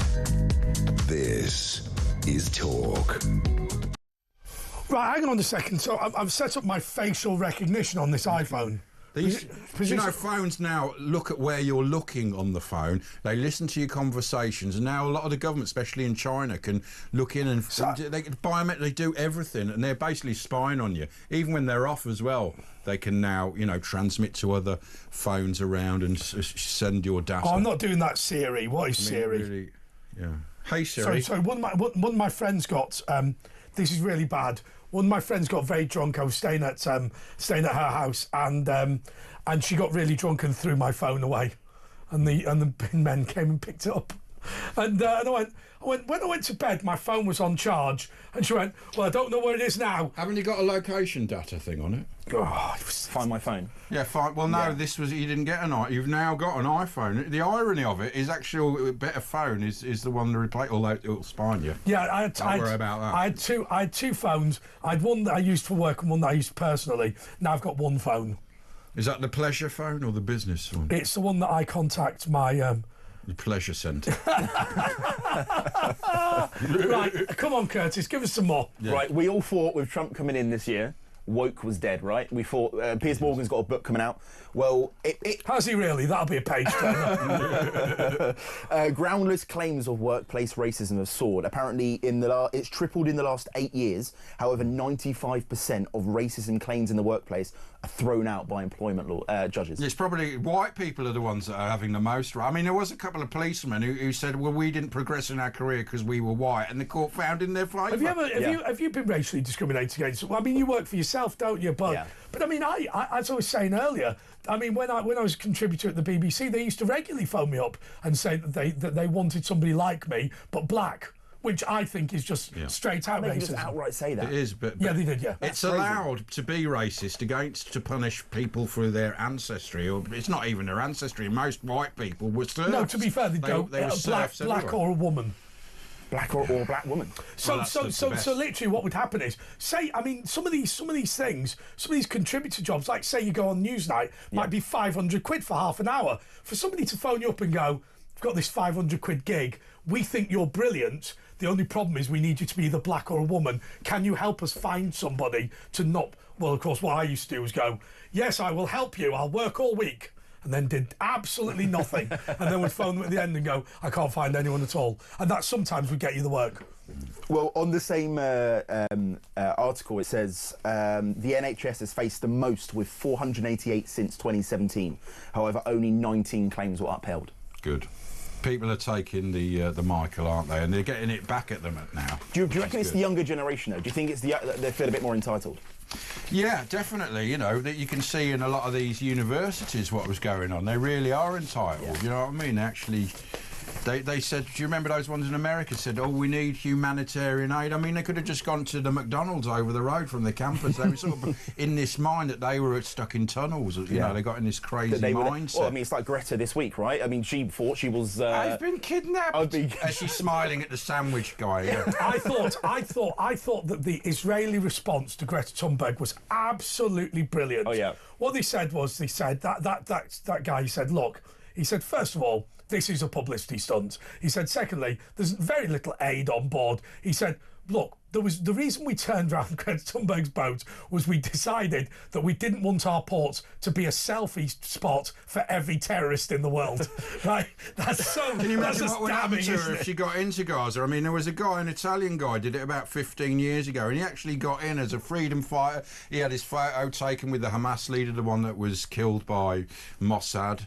And he was all celebrating. About 2 days later, he was kidnapped in Hamas, in Gaza, by, I think, Islamic Jihad, one of the terror groups, blindfolded, beaten and hanged. So that's what... I mean, I don't mean to be awful, but Alan Hennig, if you remember, aid worker... The Salford guy who went out to help Syrians. All the way from Manchester to Syria. And killed by Jihadi John, a disgusting... Jihadi John, who, let's remember, was joined the family business. But his dad was a terrorist and he was a terrorist. This is our trouble. In this country, we think, oh, if we're nice to these people, you know, they'll be nice back at No, they actually hate you more. You've got to understand the culture. They hate you more for being nice. They go, look at these, we can just take them, we can kill them and do whatever we want with them. So don't fall for it. I'll tell you, when I was in Israel, there was somebody, I didn't want to be disparaging to anybody who'd lost a relative or had a relative who was a hostage. Probably best not. But when they said to me, the one thing this woman said to me, very matter of fact, and I just had to leave the tent, if they like. They'd set up this peace tent. And she went, my nephew, we don't know whether he's alive or dead, but we do know they took his guitar. And if a Gazan child is taking pleasure from the use of that guitar, it'll all have been worth it. And I thought... I'm just going to leave the room now. I'm just going to... Yeah, but that's just a traumatic shock, isn't it? It was like when that kid was killed... the white kid was killed by the black kid, and the father immediately came out and goes, "Oh, we can't blame. We've got to, you know, do you know what I mean?" He came out sort of on the side of the person who'd stabbed, because they're in a sort of shock, and you shouldn't really ask people those sort of things when they're in that. I thought to myself, if it was my relative, I would say my only regret about the guitar is it's not like the Pagers with some explosives inside that can take the hand off whoever picks it up. Anyway, what else have we got, Curtis? The BBC, well, not the BBC so much, it's David Walliams. I'm a big fan of David Walliams personally. However, so is he. I think he's in trouble again for Nazi saluting whilst recording a BBC show. Do you reckon David Walliams has read any of his books? What ones? The adult ones or the children's ones? Any of them. Ghostwriter. They do that. I had a cousin who used to ghostwrite for a famous celebrity who tried not to pay them. I always love that where you go, have you read X celebrity's book? I'll read it when they read it. That's always a good answer. Point, yeah. Always a good answer. But yeah, he's been Nazi saluting whilst filming a new BBC comedy. Oh, who cares? Well, a lot of people do, don't they? Especially there's worse things he could do. I mean, Elon Musk was he did that accidentally, but tell us the background of this then. Well, it says Dave Walliams gave 2 Nazi salutes during a recording of the BBC One comedy show Would I Lie to You, leaving fellow guests and audience shocked. And it's been edited out. I don't think anyone it's was been shocked. edited I assume, yeah. I think the prohibition of ridiculing Nazis, I think, is actually, and you've got to be slightly careful because of the Holocaust and whatever. But I do think that there is a huge element of virtue signalling. It's with different the Nazi now, isn't thing. it? You know, when John Cleese does it, he was taking the mick out. When Freddie Starr did it, he was actually, his mum was a German Jewish refugee, Freddie Starr. But then when you see Prince Harry in a Nazi uniform, it's not a very nice thing. You know, when you think about the royal family's history with it, you know, Edward VIII, and you think, well, and the links to that part of the world, and you know, it's a bit. So it has to be done in the right manner. That's the thing about comedy. Are you saying that the main problem with Prince Harry was he was an Aryan ginger German, and actually fundamentally, had he been a black dude, it would have been all right. That would have been funny, wouldn't it? But if you are a German and you're Aryan and you're a member, he was just looked like he was enjoying it too much. Absolutely. I mean, I worry about all this. I think I instinctively don't like virtue signalling. It's like when quite often when you talk about the Nazis or whatever, you talk about what is and isn't appropriate to celebrate or commemorate, not celebrate, commemorate the Holocaust. And I really think that it's worth leaving people to their own devices. And because I think if you want to satirise the Nazis, who am I to say? As long as that's what you're very definitely doing. Well, Dad's Army was great, wasn't it? I remember I had a German girlfriend. She used to go, I don't see what's so funny about this. Because you were all too organised for us. No, this is brilliant, but she didn't like it. But basically, on the show, George read out a statement. George, it doesn't say this, but it probably from will say Rainbow. Helen George read out the statement and said, I sprained my wrist from waving too much during the Strictly tour before trying to convince the opposite team, led by David Mitchell, that it's true. After demonstrating the wave, she was told that it was too little and she encouraged to make a grander gesture, at which point Walliams decided to join in, which... No, that's true, because I had a Queen wave like that, and I remember once I went to an all-nighter... It was like opening a jar, she used to do. I went to an all-nighter in Manchester, I think it was Bowlers, and my mate Ben Dunlop, he was doing that all night, right? And then we were all sitting all night, and then in the morning, he was just had his hand, and it was like 3 times as big. It was like that Kenny Everett. And he'd been doing that so much for like 20 hours that his hand had swollen up. So, you know, you can get ligament injuries, so be really careful, man. So what else, Curtis? What else caught your eye? I'm going to shock you both now, and all the listeners, only 1 in 20 people in the UK think taxes are spent well. That's not a shot. That's not a shot. Oh, sorry, you were on that page already. We're on the highest tax take, you know, since about 80 years. What is it about migrant hotels that got people so like 1 in 20 people go, nailed it. Yep. I mean, who are these people? Well, the economy, we're losing all the millionaires, and not just that, the brain drain, they're just leaving, and that's all tax that's going. Big companies are taking their money out. And the economy's tanking, down 0.3%. I think the figures came out when they said it was going to be positive. I mean, we are heading. A lot of people are saying there's not even maybe. We're definitely maybe a world crash, but we're heading to hell in a handcart times. Forget 2008. This could be existential. Couldn't it? Well, I mean, I don't want to scare any listeners, but I think that's why leaders are heading towards war. Yes. Yeah, it's their only answer. This is it. Civil war as well. In peacetime, you never get into this much debt. And divide and rule, you know, they'll bring loads of people here, so there won't really be a coherent, homogenous population to get angry. It'll all be fighting against while they're sort of going. They can use it to make more authoritarian laws, martial law. They tested it out with COVID and control us all. This is where it seems to be heading. Well, the same article says only 5% of people says taxes are too low, and 52% think it's too high. Well, I think it's the top 1% pay 30% of the taxes in the country, and they're all leaving. Pay more. Yeah, and I remember eventually it go. What's it called? The Laffer curve, and you just lose, and you end up in a death spiral. I think we're already in it. Yeah. I think the reality is that the solution to our financial problems is for the government to spend less. I know it sounds stupid, but we're going to have to get rid of whole departments. They tried that recently and they all kicked off the back bench. No, you can't start lowering bets. So, and the unions are getting more, and they control now. They can send if you've got 5 employees. Unions are going to go. This in. is why this is going to be terrible. This is why we need cars, because the minute that there is a public sector monopoly on public transport, this country will be crippled. Yeah. The unions will cripple this country. They will destroy us. They will trash us. Look how expensive train tickets are. Even the underground now, like if you're coming in, you're spending so much on that. It's about 16 quid a day, isn't it, a travel card? It's crazy. And if people can only afford further out, then it's about $5,000 a year or $6,000 a year. They're getting, Sadiq's getting rid of the travel card, isn't he, because they're not his voters. So we pay for the transport in London, and he decides that we're not going to get any support. Well, I'll tell you what, why don't we go to a break now, and then you can talk about some of the other stories, Curtis, that you found. This is the press preview with Andre Walker, Asher Gould and Curtis Hinton.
Across the UK, on DAB+, on your smart speaker, on your smart TV, and on your side. This is Talk. Yes, it's the press preview with Andre Walker, Asher Gould, and guest co-host this evening is Curtis Hinton. Just to say to you, we're not going to go through all of the front pages simply because the plane crash in India, the tragic plane crash in India, is on the front page of every single paper, and I think it's important to have a diversity of stories, given that this is the press preview. Just sad news: Brian Wilson died. The amazing sound, so original from the Beach Boys. Obviously. I will say the front page. An incredible guy. Front page of the Times says crazy but incredible. Front page of the Times says police claim funding shortfall will force them to go soft on theft. Were they ever going hard on it? Yeah. I mean, what was... Can you get any softer? They're now going to help you out. Oh, my God. So everyone's going, God, the police were brilliant, but this funding cut has been... And it's got like, like that Ronnie Barker show, Open All Hours. It's now Greggs is like that. Oh, you want the sausage roll? I'll just go and get you, and they got the ladder and get your sausage roll. Yeah, we keep mentioning the two I discovered something. So I thought the solution was the Amazon Fresh thing, where what they do is they can work out what you've put in your basket and charge you when you go out. Do you know how they do it? They've got 20,000 people in India watching cameras all day going, that's toothpaste. I went in one of those shops and it's a bit of a gimmick, like all the cans are spread wide apart and it's sort of like an Amazon advert. It wasn't really like a proper... So you didn't feel I like went in one in Canary Wharf and... it's not really like a real supermarket, is it? Yeah, it's like you're in a sort of It doesn't always let you in either. You try and scan your... It's like the Truman Show with Jim Carrey in one of those shops. I bet it was like that. Yeah, the light fell from the ceiling. Anyway, what else have we got, Curtis? Do you remember when Sadiq Khan during the election was saying that council tax isn't going to rise, we're going to keep it? Oh yeah, national insurance won't rise, we're going to get rid of the hotels and getting rid of the Rwanda scheme will be brilliant. Yeah, go on. Council tax is going to soar by 5% in the next 3 years, which for the people at home is £359 in your pocket. It's gone up a lot. It's gone up a lot, and it's already gone up a lot. Yeah. And now they're saying, they might want to charge a lot more, like double for your second homes, because we've all got second homes, and they want to take the bus passes off 60-year-olds and they go, oh well, it's costing almost as much as the migrants travel. It's like now they put the migrants ahead. For London, £135 million a year for over 60. But it's a lifeline. A lot of them keep warm on it, and they have. I heard someone the other day on one of the shows saying, I go on and he just talks to people. It keeps them contributed social. to society. They'll just die. They'll just vegetate on their own. But do you not think that Keir Starmer seems to go for the maximum political punishment and the minimum financial gain? I mean, if you look at that. Farmers tax, everything. Yeah, the winter fuel payment. Yeah. And you sit there and you go, not even the Conservatives could be bothered getting rid of it. Well, the thing is, he went in Parliament, if the Conservatives get rid of this, 4,500 people will die. So let's find out how many people you killed last year, Keir. His own research. His own research says that you've basically killed 4,500 pensioners. Well done. Yeah. I'll tell you what, the correct answer to that is that they're obfuscating about the figures, because obviously if, as Asher said, so normally in the winter 36,000 people die. No, on top of the other third. So the 36,000 people normally die.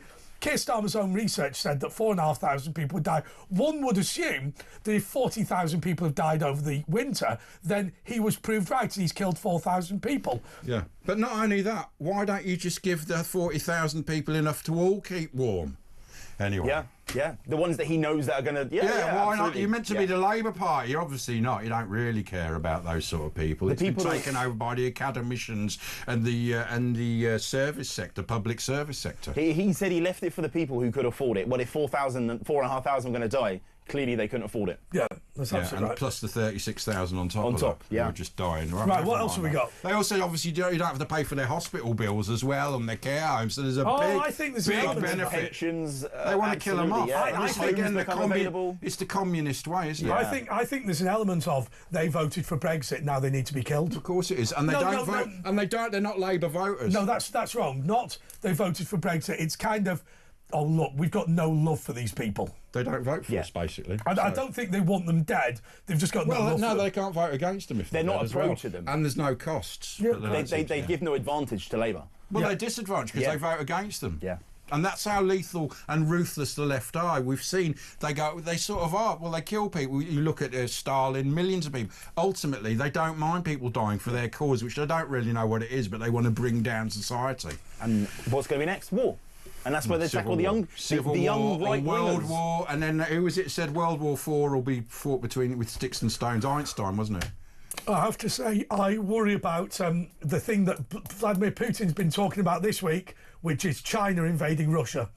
Everybody thinks this is garbage, but Manchuria, that Chinese territory, remains in Russia, and Russia is teetering on the brink. If China wants its territory back, the two big pieces of territory, well, the three, are the islands in the South China Sea. It's just taking them anyway. It wants Taiwan and it wants Manchuria. But look, if China invades Russia, what is anybody going to do? Nothing. And if the Russian Federation collapses, I believe you've got real problems. There is an irony. But what will here. happen with Taiwan? Because that is where those chips come from that apparently we can't make. Them. Why can't we make them? We invented them. Taiwan was uninvadable. McCain's do a good version. Taiwan remains uninvadable as long as the Americans have the Chagos Islands. Yeah. But thank you to David Lammy. And I've said before today, if David Lammy was not a moron, I would believe that he was a Chinese agent. By the way, they've not only but he's a moron. They've put our taxes up, but now we've also got we're lucky because we get to pay the Mauritians income tax. They've had a massive cut. 80% of them don't have to now pay income tax because of our $3 billion a year. So we're paying their income tax now as well as paying for everyone's houses and education. Was it twice the amount saved from the winter fuel payment? Yeah, it was, because it's about $1.5 billion, isn't it? Amazing. So we've got winter fuel payment, we've killed 4,500 pensioners, and we're sending the money to a Chinese-backed puppet regime in Mauritius to rent back a piece of property that was ours to start with, we built, and also they have never, as an independent country, ruled. Oh, and by the way, until they became a vassal state for China, had never even asked for. Oh, and by the way, the ruling in the court was non-binding. And by the way, as well, Keir Starmer before it said, no, China aren't interested in it. And after he did the deal, China thanked Mauritius and said, what a great they congratulated. Day. Yeah, they congratulate, like when Hamas congratulate Gary Lineker and the BBC. I think you've done a wrong thing. It was amazing. It was amazing, though, wasn't it? I was watching Sir Robert Buckland. I really like Robert Buckland, former Lord Chancellor, who turned around and he said the problem is these people like Keir Starmer want to solve political disputes in a courtroom. There is a political dispute about the power of China and its ability to take over Taiwan. That's got nothing to do with international law, which was invented in 1970. His mate Harmer was in on the Richard Harmer. Yeah. We've got to call him Harmer. Anyway, what's Dick next? Harmer. Do you remember? We go up to a group of people. You're right, lads. How we doing? No, don't do that these days. You're not allowed to do that. You get your head kicked in. Calling lasses lads at work is not on, apparently. Oh, you can't call women lads. Yeah. Using the words lads at work could count as sexual harassment and legally regarded as unwanted conduct by an employment tribunal. That's what it's for. But they wanted to be called lads a year ago, and then the super... But hang on a second. This is one thing that worries me about the criminalisation of men. Yeah. So if I said to some woman, hello lads, they do me for sexual harassment and unwanted behaviour, well, that makes me sound like I'm a groper, doesn't it? Yeah. And it's intended to make it sound like I'm a groper. Yeah. Well, you're not. Yeah. Well, I'm aware of that. Just to clarify, I'm aware of that. He's not. Just to clarify, he's not a groper. But it would make it sound like that, right? And even if it sounds like that. Imagine the newspaper. talkTV star Andre Walker has been done for sexual harassment and unwanted behaviour. And that sexual harassment... It was never proven. Shut up. that sexual harassment and unwanted behaviour was actually me calling somebody lads, and it included one woman. Yeah. It's crazy. Sarah Jane Davis, we'll full name her, an employment tribunal judge, said that the word amounted to the use of the casual use of this gender-specific language, which female staff could rightly perceive as patronising. So because you're patronising, you're sexually harassing someone. But sexual harassment is not patronising. What about guys? People say guys. Guys. But now... I say chaps for men and women. Yeah, but guys now sort of... It's men and women, but someone might complain about it. And it's, of course, it's not what you meant. It's how it's perceived by the victim who's, crying. Who's a nutter. You're not meant to assume these days, are you? You can't assume. It's all that. Yeah, but it's ridiculous, isn't it? Basically, it's killed comedy as well. What they're trying to do is put themselves in a position where it's what I call the veto of one, which is the most offended person in the country decides the standard. And then everyone goes, oh yeah, and goes around. This is why Loose Women failed, because Loose Women used to be about women and it was quite funny and they'd be politically incorrect, but now it's all about, they have a victim on every day and they all go, oh yeah, isn't it terrible? And they wonder why their audience... It's like Mary Whitehouse and that Christian gang, where you just basically sit there and you go, oh look Mary, just don't watch it. Stop moaning. Oh, it's terrible. Oh, she was right, though. Look where we've ended up. Sodom and Gomorrah. Indeed. What else? It's getting hot. I know. Tomorrow's going to be even hotter. Yeah, 30 degrees. We don't need a newspaper to see that. Today, we can just go out. But we've used one anyway. So stop moaning. Open the window. The Sun has said to us it's too hot to handle. 30-degree temperatures for the 13th. Well, we do moan when it gets. We go, oh, weather's rubbish. It's all cold, and then when it gets dark, we go, oh, it's too bloody hot, isn't it? Yeah. We're never happy over here. In the, I think about 26 degrees is 77 is nice. Well, it's Saturday's 26. And it's the moistness that's worse. The humidity. The humidity. That's the worst thing. Yeah, I hate it. We're very moist in this country. Next story, Curtis. Short man syndrome is true. Sadiq Khan, well, we can all see that, can't we? A lot of the leaders, Napoleon, Hitler... Napoleon wasn't short. Wasn't he? No. Oh. No, it wasn't. Apparently, feet and inches in France were different to the United Kingdom. So everybody thought Napoleon was short, but he actually wasn't. It was a rumour, wasn't it? Macron, of course, small man syndrome. Sadiq Khan, small. Keir Starmer's quite a small bloke. Yeah. Is he? There is something in it, isn't there? It's apparently short man syndrome is a really key driver to male behaviour. It is. I mean, you know, you look at it. Well, Warwick Davis is quite a good bloke. No, but I mean, that's different. I think that's a special occasion. No, why? Warwick Davis doesn't give a toss, does he? Exactly. He's not really the normal, you know, he's not a small man. Well, he obviously is a small We decided that in a film about all of us, Warwick Davis would play Gary Mond. I don't know why, it just seemed appropriate for some odd reason. I tell you what, somebody suggested that me and Lois Perry should be played by, get this, Freddie Boswell and Lilo Lil from Bread. I'll never see. Did you not love you, Freddie Bars? No, it was pretty poor. We love you, Freddie Bars. Rubbish show. She is Next, Curtis. Next. Don't forget, by the way, Mike Graham is coming up from 6 if you're listening in the morning. There has been a 95-year-old tortoise which has believed to be a male. It's actually a female. Oh no! What? Joey the tortoise come out of its shell as a female at 95 years old. So I don't know whether this is someone identifying. A transing tortoise. I'll tell you what upset me. Did you see that picture of that girl who goes, "I found this locking around," and there's a picture of her throwing this thing with the shell into a local river, and somebody went, "Oh my God! Please tell me this is a joke. That's a tortoise, not a turtle. It can't swim." Oh my God! And she's found it. Do you know thrown it in the water? There's turtles and tortoise that are like 250, 300 years old. Really old. There's sharks that are like 500 years old who were around during, you know, Oliver Cromwell and all that, and Henry VIII. Still, I mean, they look a bit old, but you would do if you're 500 years for those of you who are listening on Friday morning, Mike Graham is up next. You can give a call to his show, 0344 499 1000. He'll be going through all of the biggest news stories of the day. He won't be talking about short man syndrome, will he? I don't think. No. Yeah, so you can get in touch with him at talkTV or text the word talk to 87222 and he will go through all of those big stories. Good morning.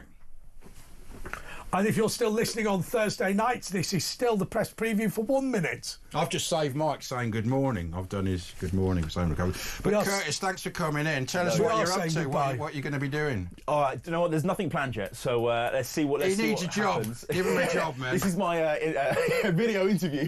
Yeah. So.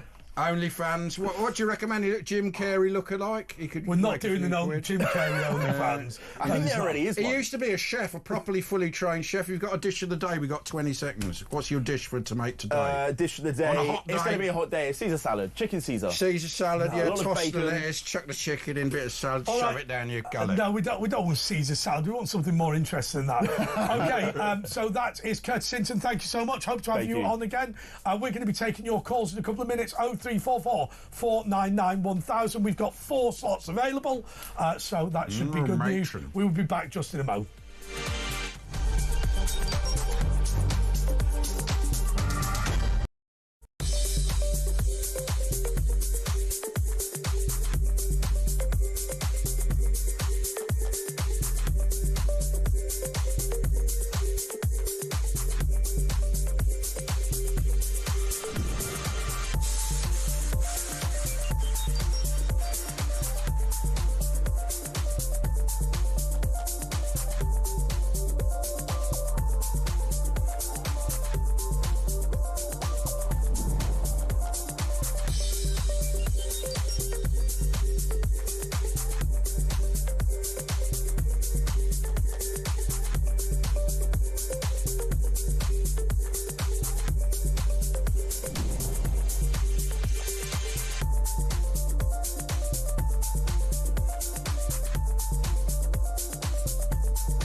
across the UK, on DAB+, on your smart speaker, on your smart TV, and on your side.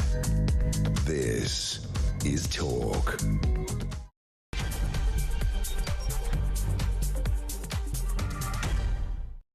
Yeah, this Select Show with Andre Walker and Asher Gould. And I guess what we're going to do is we're just going to get straight into the calls. So let's go to Jerry in Burton-on-Trent. Jerry, you're on Talk.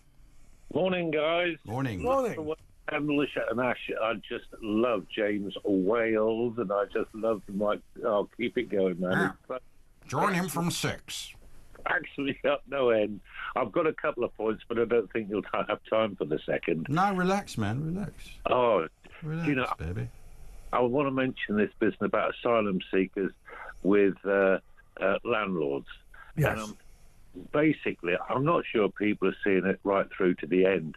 Think about this. Do we not need to be concerned for anybody renting currently their property?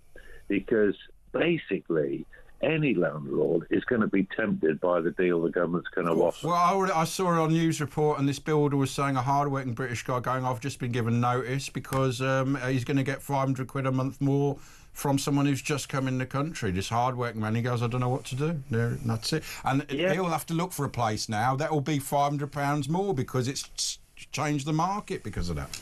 That's the key inflationary. Point. It's inflationary. The key point is it's not only increasing the rental market fees for anybody renting, but when you think about it, our taxpayers' money is funding. It's our own demise. We're paying for our own demise. And then you imagine anybody in rented accommodation. So someone who's got a second home thinks, well, I don't know. Not only is it skewed on the price of the rent, but as you said earlier on, everything's covered and paid for. Exactly. I wouldn't want to rent my house to you because I'd still have to pay the maintenance. If I rent it to a migrant and the roof needs doing, the government will pay the bill. Any landlord, that's big expenses that are going to be covered because they don't care about our money. So if I don't want asylum seekers in my road, I've got to check with my neighbours to see if anybody rents their property from a landlord, haven't I? Because I can look forward to some very unsavoury neighbours. Well, yeah, that's what will happen. I mean, that's what's happening now in London, where there's still no supply. Prices are going down to purchase properties in the posh areas because it's being given out to other people. It's actually ruined the nice neighbourhoods. The kids can't go to school anymore without, you're a minority. They don't speak your language. When they're grown up teenagers, they'll have to join a gang and stuff. So people are leaving the big cities, and they're being taken. Things that you dream of when you move to London. One day I might live in Mayfair. That's out. You can't have that because someone's just dropped into Calais and their family's coming over. This is what's happening. I don't think the ripple effect of all this has been recognised, because they don't care. It's like they want to do it. Oh, absolutely. Absolutely. But why do you think they want to do it? Do you think some people are saying they want a civil war? They are trolling people, aren't they? They're trolling the population. Well, back in the 60s and 70s, you always used to say, be aware of the communists, the Reds under the bed. And they've snuck in, haven't they, to all our institutions without us noticing, and now they have the levers of power. Well, the odd thing is, back in those days, the far right of today is the communists of yesteryear. Well, they all meet, don't they? The far right and far left all meet in the same place. I've got to be honest with you. The claim that people like Hitler, the claim that people like Mussolini, the claim that people like Franco were right wing, I think is incredibly thin. I think there's two axes. I think there's people who believe in individual liberty and people who believe in state control. Now, whether you are a racist that believes in state control or somebody who believes in, bringing people from all over the world to your state-controlled place, I don't think it makes a great deal of difference. Well, a lot of communists did join the Nazi Party in the 20s, and when you think about it, they are the same. They're all about for the people, the Volkswagen, and they all have the same goose steps and military parades. Communists and the far right are actually... It's hard to I mean, if you look at Margaret Thatcher and you think Margaret Thatcher, who is she more similar to? Who is Hitler more similar to? Margaret Thatcher or Stalin? And you think Stalin, obviously. Obviously by a mile. Yeah, Yeah. I wonder if I could bring the second point. Yeah, of course, man. Relax, baby, yeah. Andre's got tremendous knowledge, all due respect to you. I'd like to ask Andre, who does he think, or does he think that there's ever been a good government in this country, and if so, when? Thatcher. No, I don't. I actually don't. I've got a friend of mine, George Bathurst, whose great grandfather was one of the most decorated ministers in the government when we defeated Napoleon. In fact, the Earl of Bathurst is depicted in the Waterloo Chamber of Windsor Castle. And what's amazing is the way that Britain almost loses every single war, or England almost loses every single war, and then basically the public step in. I honestly think that the great strength of Britain is we've never had a good government. We've always had a small and limited government. So the fact it's bad has never mattered. I think now, because we have an all-present government, it makes a difference that it's bad. But fundamentally, if you have a government only doing a very small number of things, like national defence, policing, internal contract enforcement, and the odd law every now and again, who cares if it's crap? But also, we won the wars and we lost all our money. And look what happened to Germany after the war. We were bankrupt. We lost the empire. And the same with the First World War. But if you look at the Second World War as an example, we lost the Second World War badly to start with, and then started to win it later when we got ourselves together. We had no money at the end. It all went to America, and then Germany obviously got a Marshall Plan. Of course, my best mate is Ukrainian, and like it or not, he says that Russia won the war, which is probably true. All that America did was swept in at the end to become the most powerful country on earth. Russia always lose the most people. I mean, they've lost 1 million people apparently in this Ukrainian war. They don't care about their people, the leaders. They just it's like a meat grinder. I'll tell you what the bigger problem that Russia's got at the moment, by the way, is the loss of its A-50 AWACS planes. Right? This sounds like the most geeky thing in the world, but in order to patrol the full border with Ukraine, you need 3 AWACS patrols. Now, for a patrol, you need 3 planes. That is, 1 being serviced, 1 in active duty, 1 that's just come back. Right, 1 preparing, 1 out, 1 just come back. So that means you need 9 A-50 AWACSs. They reckon Russia has now got 3, which means not only can it not patrol 2/3 of the border, but actually relatively soon, if it gets hit again, which it will, then it'll be incapable of even doing 1/3. And the amazing thing is, these AWACS planes were sent in for repairs. The problem is the base where they're repaired is 80 miles from Ukraine, so that base was destroyed as well. Here is Zelensky's plan. He wants the Russians to be blind, which means he can take air superiority with his intelligence gathering, with the satellite information he's got, and the F-50, F-16s that he's got from But do you know what else? Those Russian planes, because they're like 40, 50 years old, they're from when Russia was powerful in the Cold War. They can't make those planes now. No, they don't have the technology. They've got all the sanctions. They cannot make those planes anymore. The greatest disaster that Russia has suffered is the failure on maintaining the power in the air, destroying Ukraine's air defences. But anyway, Jerry, I think genuinely that Britain has never had a good government, but at least in the past it recognised. What about Thatcher's government? It did make changes, didn't it? It made it good for a bit, didn't it? Independence, the unions didn't have a stranglehold, commercialism, and the economy. I honestly think that we need a small and limited government, and people need to understand what you do as a family, what you do as a community, and what it is the job of the government to do. And I think this idea of us just being ruled. But that's what Thatcher thought. Thatcher thought less government is better. That is true. Anyway, Jerry, is that going any way to answer? Have you got any more, or are you satisfied now? I'll just say, I'm just going to finish off. Oh, you've got a third point, have you? No. Greedy boy, Jerry. Do you think John Smith was the best Prime Minister we never had? Jonathan Swift. The problem is with John Smith. I mean, it's often said this mini budget was the last attempt at genuine democratic socialism in this country. I think honestly, anything that is not Tony Blair is good.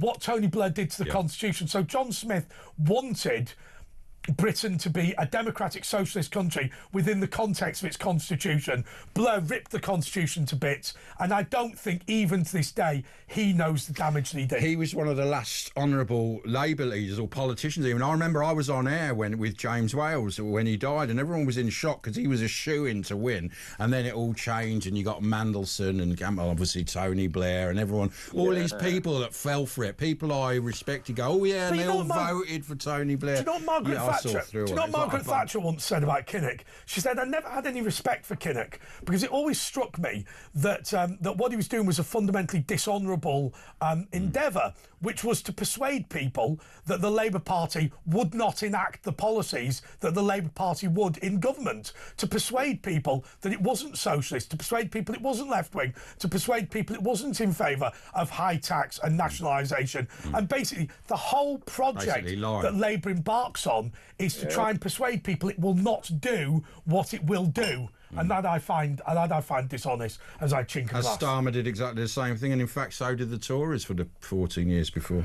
OK, look, we've talked about loads of things. We're not going to go to Tristan until we go to a break, but we're not going to go to a break right now. What I want to say to you is 0344 499 1000. All you have to do is go to your WhatsApp, and it's really, really easy. You open up your WhatsApp. We're going to demonstrate this. We'll all do it together, should we? Yes, right, you go to talkTV. I haven't got it stored because I don't remember. Haven't you got it stored? Well, I know the number anyway. So. OK, so I'm now on Talk, which is 0344 499 1000. So we're going to leave a message. Go. All right, man, it's me and Andre. And don't forget to follow us at Andre JP Walker and at Virtual Ash. This is Andre Walker and Asher Gould, and we're leaving a message deliberately on the voicemail. Now, if I let go of it now, they'll be able to play it immediately. And the technology is such. And it's Here we go, there it is. Where we go. Play it now. Go.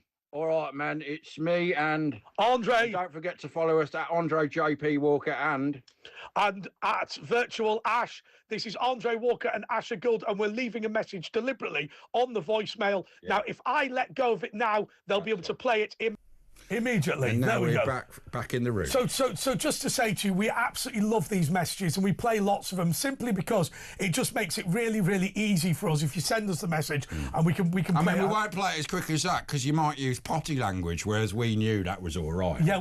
So somebody will listen to it. Amy will listen to it. Somebody will listen to it and make sure it's okay. So it's really easy. One of the lads will listen. Oh no, sorry, Amy. Oh, and the other thing you do is just get your phone 0344 499 1000, put it in as Talk or Talk Radio, Talk TV. I'm still not clear what the name of this company is, but it is one of those three, and maybe all three. OK, we'll be back just in a moment.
across the UK. On DAB+, on your smart speaker, on your smart TV, and on your side. This is Talk. Yes, some people have said that I looked younger and I've lost weight. My mate Marty did, didn't he? Yeah, I've been drinking less. Weight, yeah. I've been drinking significantly less. Good. Well, you look well, actually. Your eyes are all sparkling. So not as much You've as got usual. sparkling eyes. Your teeth are like stars. They come out at night. It's beautiful. Radiant. Yeah. OK, let's go to Tristan in Southend. Tristan, you're on Talk. Hello, gentlemen. Good evening. Right, Hope man. you're both keeping well. Hello. Just going to powder my head. Yeah. Carry on, Tristan. Right, okay. What's going on with you, our political correspondent? What's going on with me? Well, I might not be your political correspondent. Oh, have you heard the news? To tell you. What news is this? Oh, well, I thought you knew you'd been fired. Oh, no, I'm joking.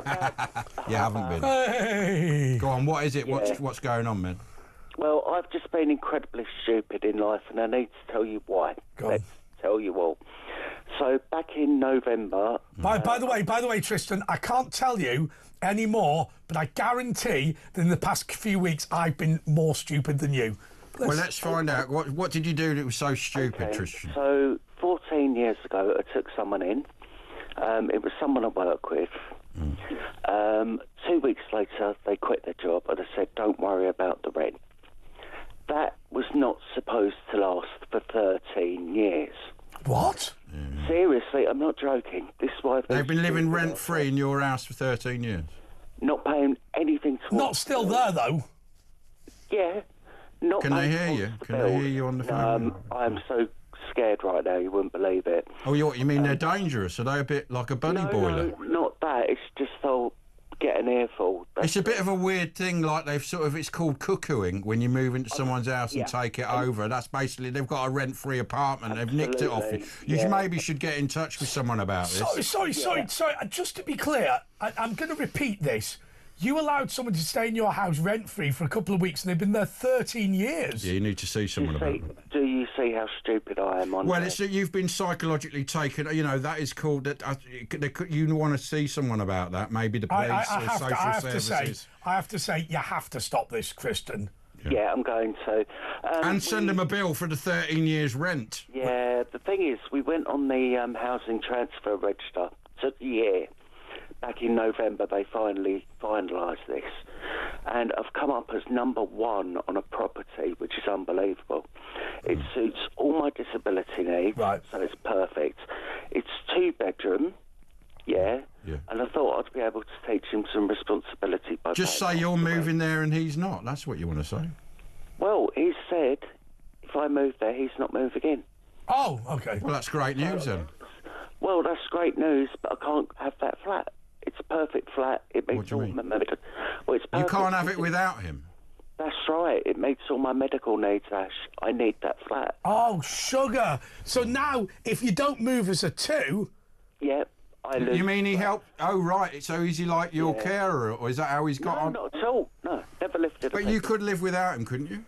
Oh, God, yes. But what are you saying? They won't give you the flat if you're not with him? I think the smart thing to do, Tristan, and look, I know you a little bit. I personally would say he's not going to move with me. I need a 1-bed place. That's exactly what I'm going to do tonight. I think that's the only solution. I don't disagree, by the way, with them reserving 2-bedroom places for 2 people. But by the way, have you said to them you're just going to be on your own? Because maybe they will give you the 2-bed place. Just don't mention it. Just say you want to be on your own. No, it's allocated for 2 people. Well, hold on. Why don't you say this?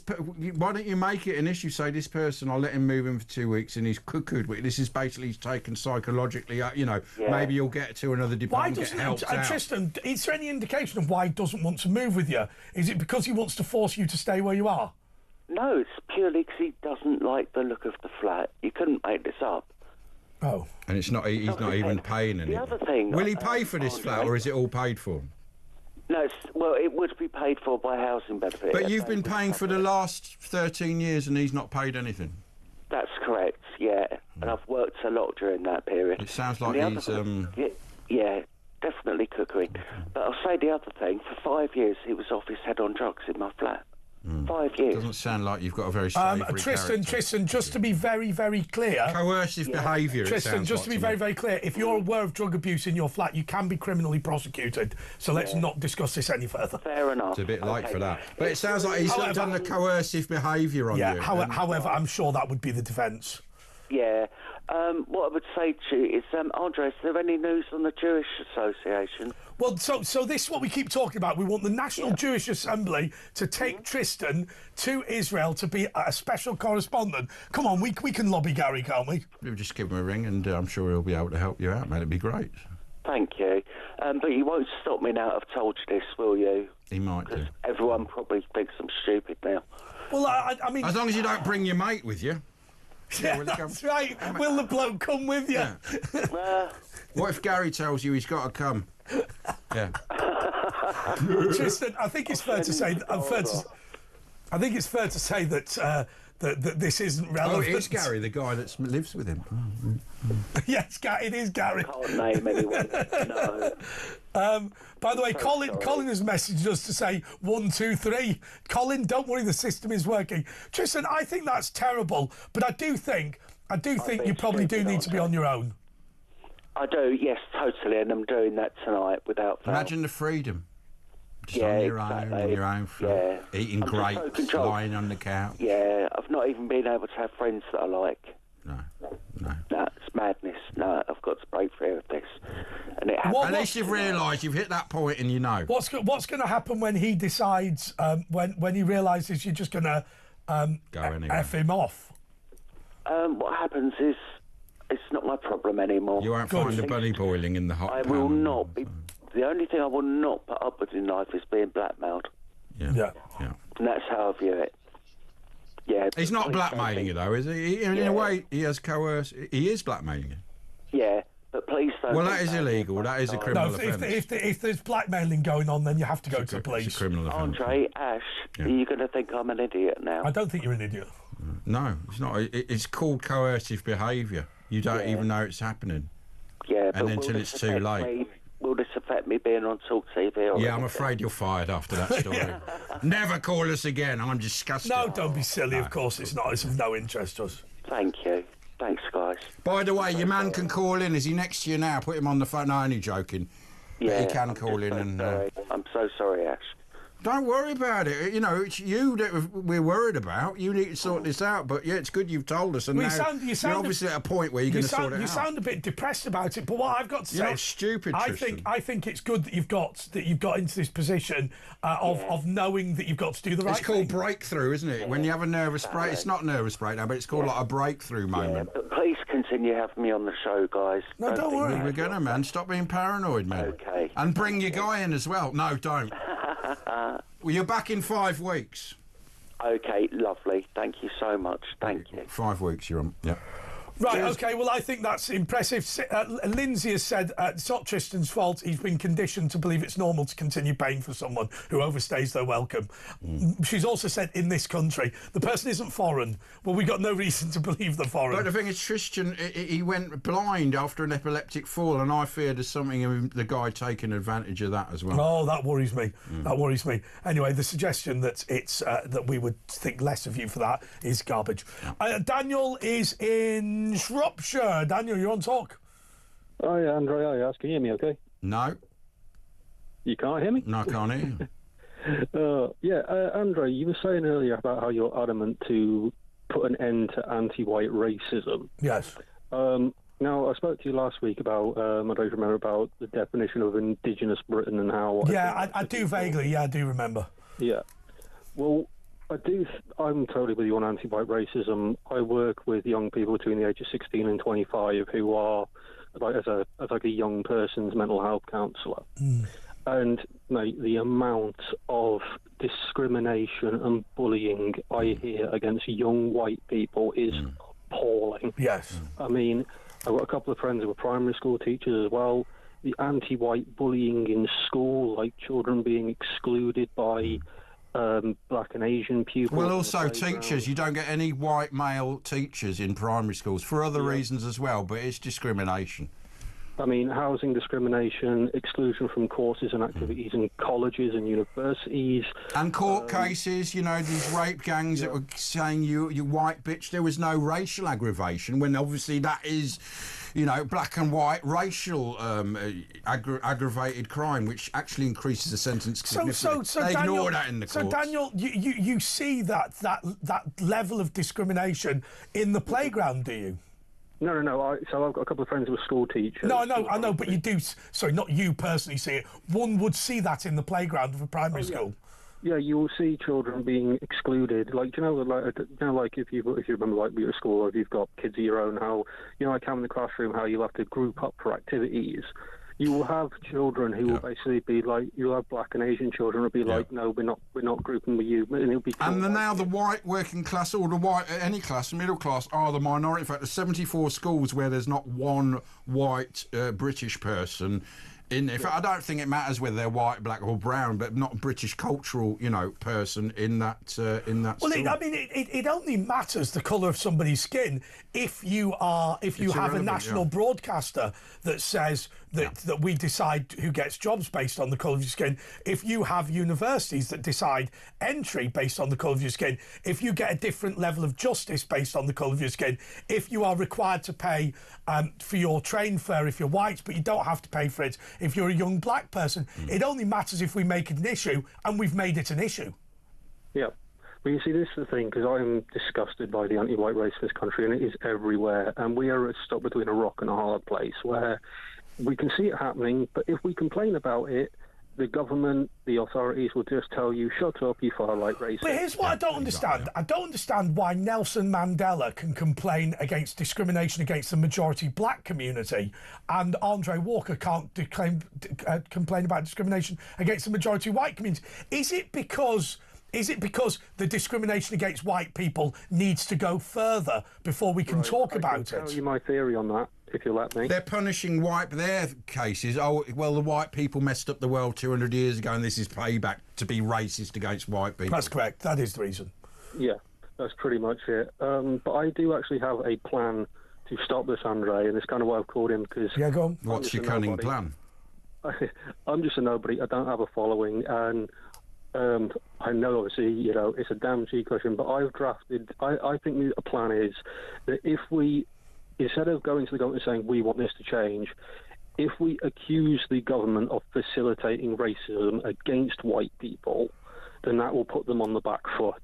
Will it, or will they jump for joy? Well, that's sort of happening, isn't it? That's been happening. The thing, though, if you look at the racket, the grooming gang scandal caused when that... Oh, there's no doubt that was the biggest racist attack on Britain in its history. Well, I think they're preparing for civil disobedience. I mean, Professor, David Betts, who's from King's College, an expert in this, says, well, looking at all the statistics, and it's going to happen within 5 years. And he was an advisor to the government. So that means advisors to the government know this is about to blow. And that's why they're clearing out the prisons and clamping down on people making examples, because they know what's happening. And I don't think they know what to do, even though it's sort of by design.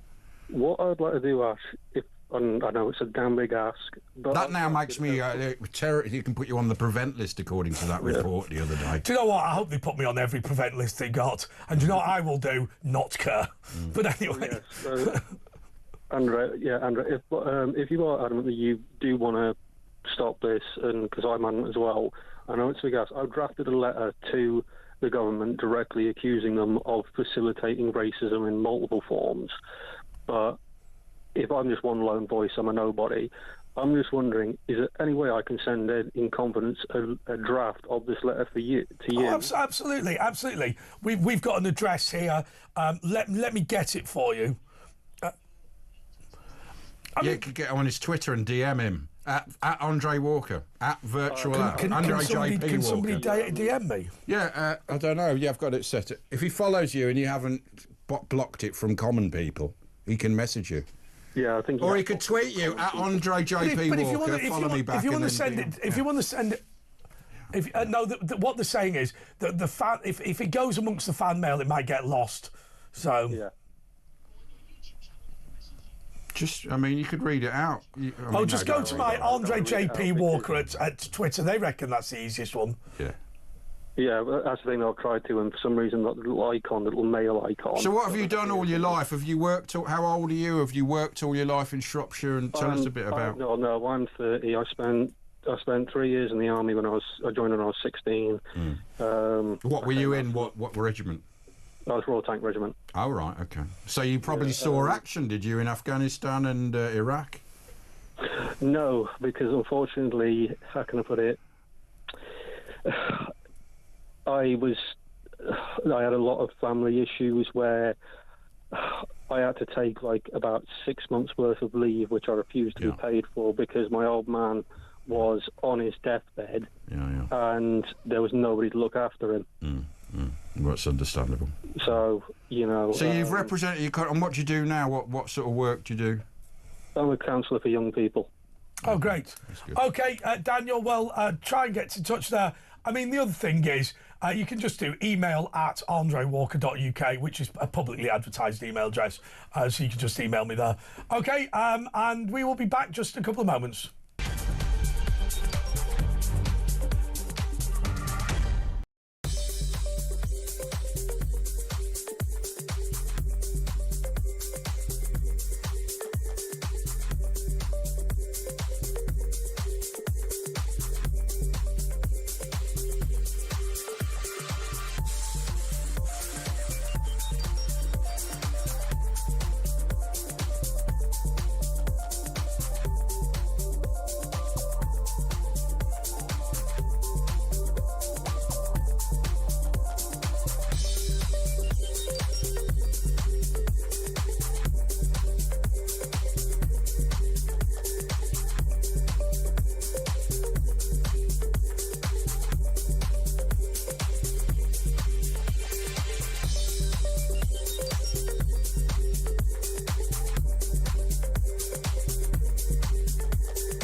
Across the UK, on DAB+, on your smart speaker, on your smart TV, and on your side.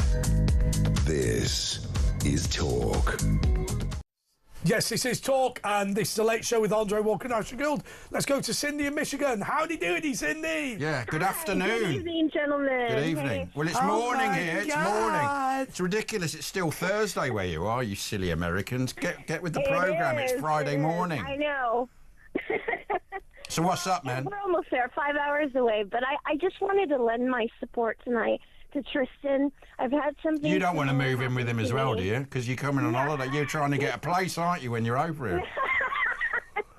No, this something similar happened. It only lasted 4 years, but, you know, I don't think he's stupid at all. I think he's just got a very, very big It's a coercive behaviour thing. People can sniff that out from a mile And you feel away, bad if it's sort of your mate you've lived with, and then you sort of go, well, I can't kick him out. I can't kick him out. You know what I mean? And it's a and they know that, and he's taking the mick.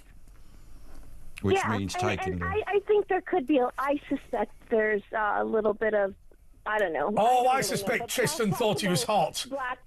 I think Tristan thought he was hot. I think that there's a little bit of blackmail going on where the guy's probably saying, that's hey, what he I'm did going to say, call them up and tell them all kinds of bad But things we don't know about that. you. People are just awful, can be awful like that. So I want to say, Tristan, you're not alone. These things happen.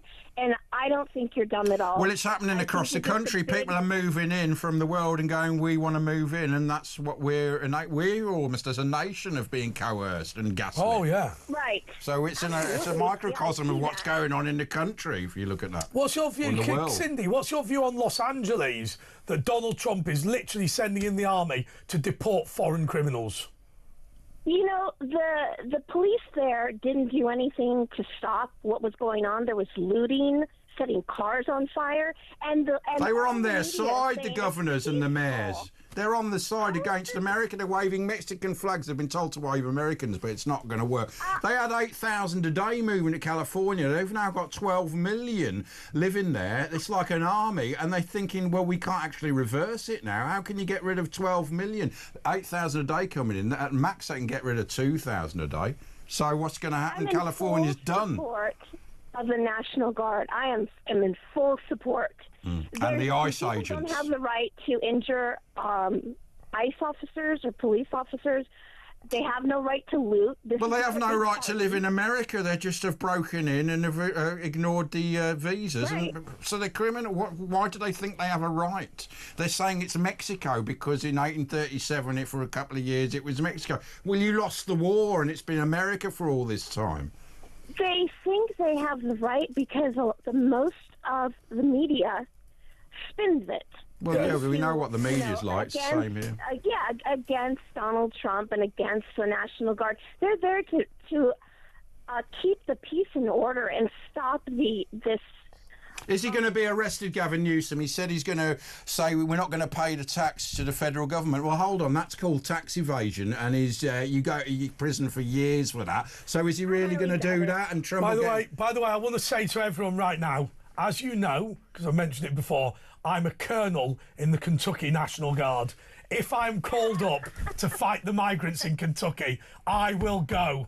Do you know the secret recipe for the chicken coating? Yes, you are. Now, admittedly, it's an honorific position in Kentucky, perhaps made famous by Harlan Sanders, who was given it for chicken frying.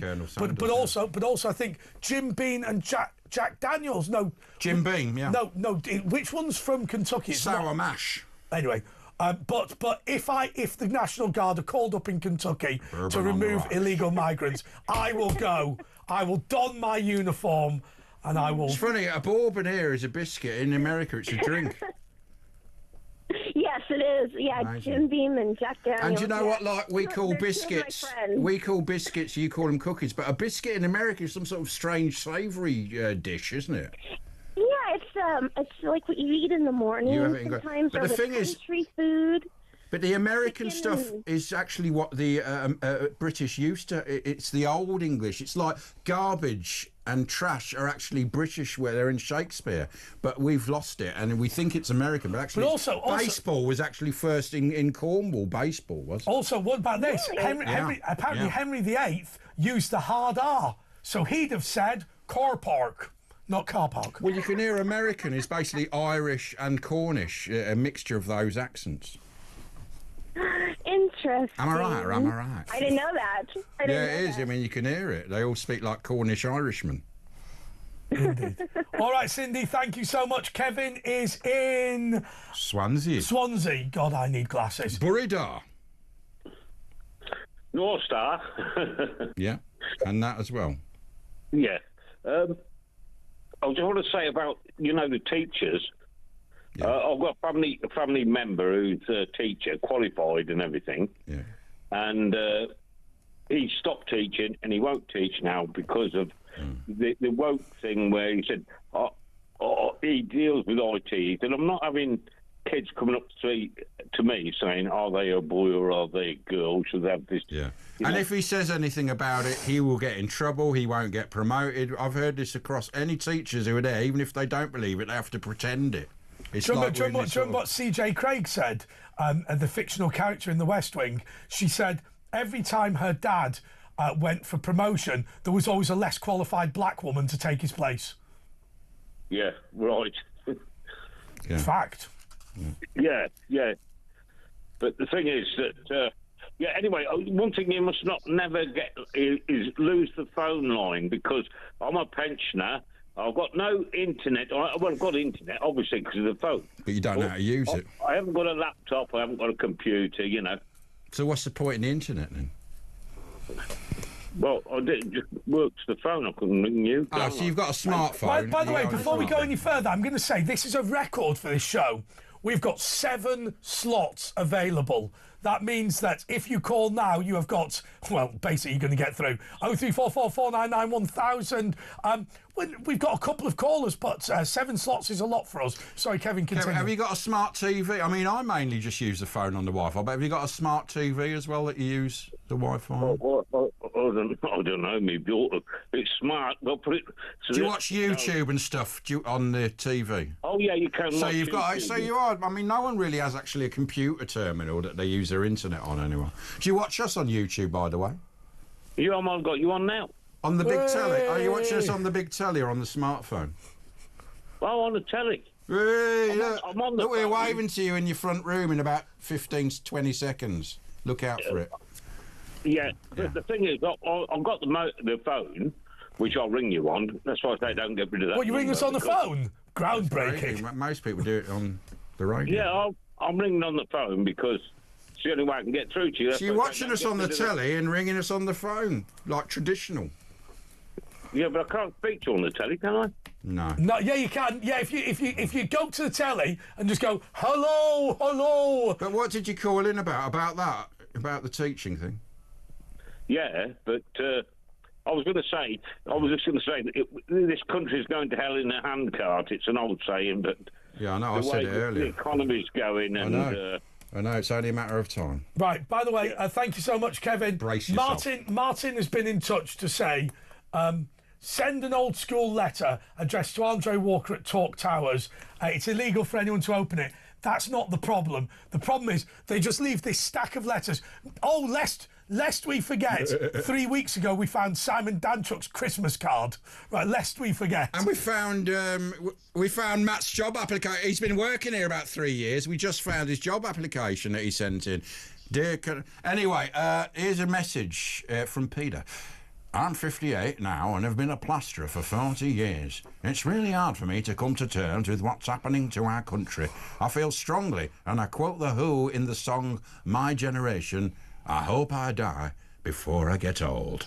And another one. Hey, Andre and Ash, I just want to say how brave Tristan is. It's hard to admit you've been taken advantage of. I'm disabled and was abused by my ex. Please, Tristan, report him. We need to stop people taking advantage of disabled people. Much love, Sam in Lancashire. Yeah, don't worry about Tristan. That was the first step in sorting this problem out anyway tonight. Well okay, as I say, we've got about 5 slots available. 0344 499 1000. We'll be back with James from Weston-super-Mare and Alex from Sheffield.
across the UK.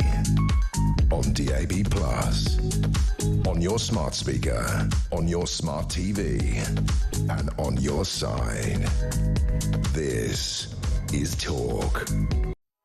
Well, let's just go straight into it. I think it was, who's first? James in Weston-super-Mare? Yeah, James, you're on Talk. Hi there, lads. How you doing? All right, really man. good. What's up, man? Right, if you want to hear it, I feel I've got a possible solution to pushing the migrants and the boats back. Of course we do, yeah. What's your cunning plan? So, first of all, I'm a Brexiteer, but this is an area I would quite happily work with the European Union. Yeah. It also kind of proves where Europe doesn't work well as a bloc, and they're all just worried about their individual countries. Yes. For example, the French don't want the migrants back. We let them go to Ireland.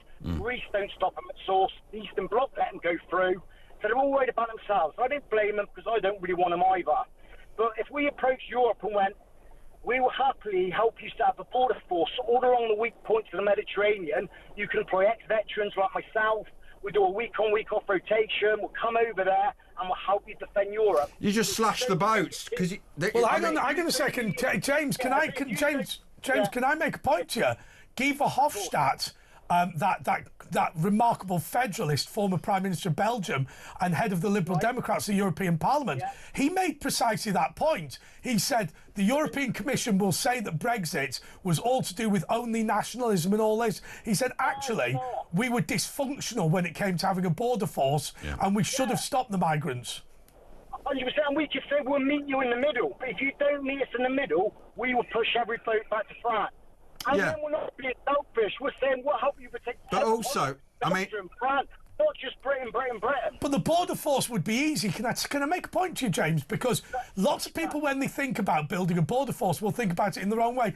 If we increase the size of our Royal Navy and put a lot more boats into the Mediterranean, then actually we could protect the EU's border and just tow all the boats back. You don't even need to do that. I mean, Macron was right saying we give them too much. What we should say is you come here, you'll get a tent in that field and minimum rations. They'll soon stop wanting to come here. Of course they want to come here. You get a 5-star hotel and accommodation for life and your family for life. Do what Australia did and they'll soon stop. It's really easy. Countries won't burn themselves down. It'll probably cost a lot cheaper in the long run. We give a load of people jobs from all our countries doing this. Well, France, they're living in tents, aren't they? So they don't care about the ECHR if you have to put them in 4-star. It's just the national security which trumps the ECHR. For national security reasons, you can keep immigrants out. That's just a fact in law. It's a national security problem, obviously, if you look out on the streets and the amount of crime. Again, I'll put us on the prevent list for saying that, but it's just a fact. We've got hundreds of small to medium-sized islands around this country. I don't know why we've got thousands of islands. I think there's 6,000 islands make up the British Isles. You could bury in the local coastal town community to work there, and then chinook them all to Bryce-Norton and get rid of them. Well, no, you just if you want to come in, that's what you get. I've got to be honest with you. I was speaking to an ambassador from a former Soviet country, and what he said about Shamima and all the gang, he said what you do is you just have an island. He said you've already got something called a control order where you restrict where people can walk to in the United Kingdom. He said all I'd do is put them on the island, build the infrastructure, airdrop the food in once a week, and leave them to it. Exactly, and then they can't disappear into local communities and cause all sorts of trouble and. And they won't want to come here then as well. I mean, who wants to come and live on an island? I mean, for a couple of weeks, maybe, like there was that Philip Schofield show. I know people sort of say multiculturalism hasn't worked. Well, I kind of disagree a little bit, because we don't have a problem with Hindus, don't have a problem with Sikhs. There was no problem in the mid-90s. Everyone was getting on fine. It was all this identity politics that causes problems. And it's just too much at once. But back then it was 45,000 a year. Now it's 1 million. Well, it has been. We've had more than we had in the last 1,000 years. And people go, like Dr. Dave Bull, who now is the chairman of Reform. He's not doing breakfast. It's going to be Alex doing it now. He goes, we've always been a country of immigration. No, that's rubbish. We had the Anglo-Saxons 1,000 years ago, and that's 1,000 years of culture. And, it's not a million every year. I mean, also, just to be clear, the Huguenots, including the family of Nigel Farage, hence the French name, the Huguenots, 50,000 of them came in 100 years. There were 50,000 people coming a month at one point. And they were all craftsmen, silversmiths and drapers, silks. These were all people who contributed, didn't come to take. Everyone, because you didn't get dole. I mean, my relatives that came, you didn't get anything like social security. You just have to get up your... And that's why immigrants always do very well. I personally, well, not always, if I'm allowed to say it or not, it's one demographic getting a bit too big for that. I mean, actually, James, let's just focus on what Asher said there, because I think it's an interesting point. Because this whole thing about immigration presupposes that these are the brightest and the best that have left their country in order to find a better life, not the dross that have come here for benefits. You know, when you're talking about the Jewish immigration all those years ago that Asher's family were part of, you know, you aren't talking about the morons, you're talking about the brightest and the best. We are importing the dross now. Our policy is not to get the brightest and the best. Our policy actually is to oppose the brightest and the best in favour of waifs and strays and people with no skills. I think 0.6% are doctors and 0.4% are engineers, so that's the brightest and the best, that little. And like the bloke from Saudi Arabia said, you're not actually, these guys aren't fleeing because they want to flee war, they're fleeing because they'll probably be banged up and put in prison in their own country. They're all banned in Saudi Arabia and the Emirates, and they won't now send their kids to private schools here because they'll get radicalised. I mean, that is a remarkable thing. The United Arab Emirates considered putting Britain on a terror watch list because of the number of jihadis that were here, and that's, you know, the United Arab Emirates. But also Tunisia. I mean, OK, it's anecdotal evidence, I admit that. But I was watching an interview with somebody... I found the burqa there. I was watching an interview with somebody who was saying that in Tunisia they're going, this is brilliant. We're getting rid of all of our jihadis, all of our loonies. They're modernising. You know, a lot of Muslim countries now have banned the burqa. In Morocco, it's actually illegal to produce burqas. Well, that's what annoys me. That's what modernised feminists. They go, oh, you fought for women to choose what they want to wear. Yeah, but the burqas was designed to oppress women. It's telling women what to wear. Yeah. I'm like, yes, well, you can wear what you want, but they're brainwashed. I'm sorry, it was designed to oppress women. Well, you look in Iran, the women who were protesting about it and getting murdered by police. It presupposes... It presupposes a great deal that we're all going to behave in the same way. So, as an example, family voting. When we brought in all this postal voting and whatever, which shouldn't have been brought in on demand, there was an assumption that everybody would vote for themselves because it just is a natural thing. Our Commonwealth friends quite often come from countries where people will vote together as a group, and Dad will decide all 10 members of the family's voting. Our system was not intended to do that. Now, there has to be a crackdown on that. So, look, you can wear what you want presupposes you don't come from a community that says you have to wear a bag over your head. On the postal voting, it did work for me because I'd done 5 years doing private security in Iraq and I was in the army, so I had to do well to get my vote. But I do believe it gets abused, and perhaps people like me have to sacrifice my one vote so we don't get a load of 100,000 fake votes. Do you only get one vote? Well, no, the postal votes used to be for people who were genuinely abroad. Yeah. The postal vote on demand. I mean, I had a friend of mine. He was Member of Parliament in Lancashire. There were 70 people living in a 2 up, 2 down. And you could see, so it would be things like Mohammed Khan Iqbal, Mohammed Iqbal Khan, Iqbal Mohammed Khan. And you could see that it was just... It only helps the left. It tells them who they got to vote for. Like my dad. Yeah, it's a family thing. Yeah. My mum votes who she wants, you know, but not on that. Well, I knocked on the door in Tooting during one of the elections where Sadiq was running, and it's got nothing to do with Sadiq, by the way, though I wish it did. Knock, knock, knock. Which way are you voting? I don't know. Well, what do you mean you don't know? You've not decided. No, Dad decides how we all vote. Exactly, and that's why. And she didn't. This young girl didn't know it was a problem. That's just what happens. Yeah, and I do for our culture disappearing. I wouldn't want the Chinese people to disappear. I wouldn't want Japanese people. But like you said, we've got 70 schools here now. We're not one white kid in it. I don't want any race to get extinct. Yeah, but when the Chinese people have moved here and the Japanese, they integrate with our society, even though they might keep their own culture. They integrate and they respect that they're visitors and it is Britain. OK, James, we're going to have to leave it there, though. You're a brilliant caller. And do you know what? We're all throwing so many things around there. By the way, Rosie, I don't use tanning product. I just go in the makeup room and chuck on whatever. We have to do our own makeup and we've got no idea how to do it. Yeah. OK, Alex is in Sheffield. Alex, you're on talk. Hello, yes. I'm in Sheffield. I'm not from Sheffield. I always find it funny when they say... you're in yeah, that's a good... So what happened? Why did you have to move to Sheffield? That's a good question, long story. I'll keep it brief. I've only got, 5 minutes. But I just want to firstly say, send out, love and encouragement to Tristan, about the whole... You want to move in with him, don't you? You're not moving in with him anyway. He's not quick to evict. Yeah. No, but I have experience of both sides of this. I'll go on. So, I was living in Cornwall, and I got kicked out of a caravan site, and pointed to the sky towards Jerusalem, and then this crazy old lady came up to me and said she liked my hair. You pointed to Jerusalem, did you say? Yes. Yes. East, isn't it? Yeah. So you pointed east. Well, southeast, whatever, yeah. Yeah. Well, not from Cornwall, isn't it? Just... Well, I mean, come on, let's not get... Okay, okay, let's... we haven't got time to... Yeah, go on, carry on. Yeah. But she became obsessed with the idea that I was the reincarnation of her aborted son. Mm-hmm. Right? Mm. And so, basically told me that I could have anything I wanted in the place, any food, any drink, any this and that. It's and quite a good deal. I took the piss, but I sort of did take the piss a bit. Mm. Well, that's not very good, is it? I mean, why did you do that? Because if somebody's saying to you, if you're homeless and somebody says to you, you can have anything you were homeless. You want. Oh, right, I see. Yeah. And how long did you do it? Are you still there now? No. This is a few years back, and it was only for a few months. Oh. So why didn't you milk it? It was only for a few months. He did milk it. I mean, 2 days.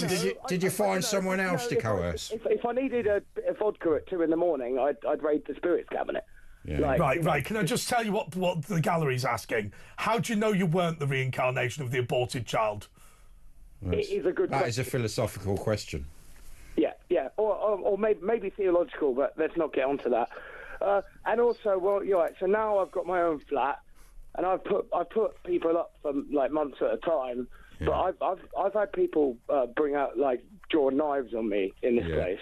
Yeah, it doesn't sound like you're getting the right savoury type people to live with you. No, yeah, and it is really scary. And also, someone draws a knife on you. Well, don't do it. Stop inviting people in who you just meet on the streets or just know for a couple of weeks. In fact, ever don't, All right, Alex, I'm really sorry. We're going to have to leave it there because we're drawing to the end of the show. But I must admit, I can understand why I did it. Okay, just to explain to you what is happening tomorrow and from now on Fridays. I'm going to be in the seat with Asher Gould.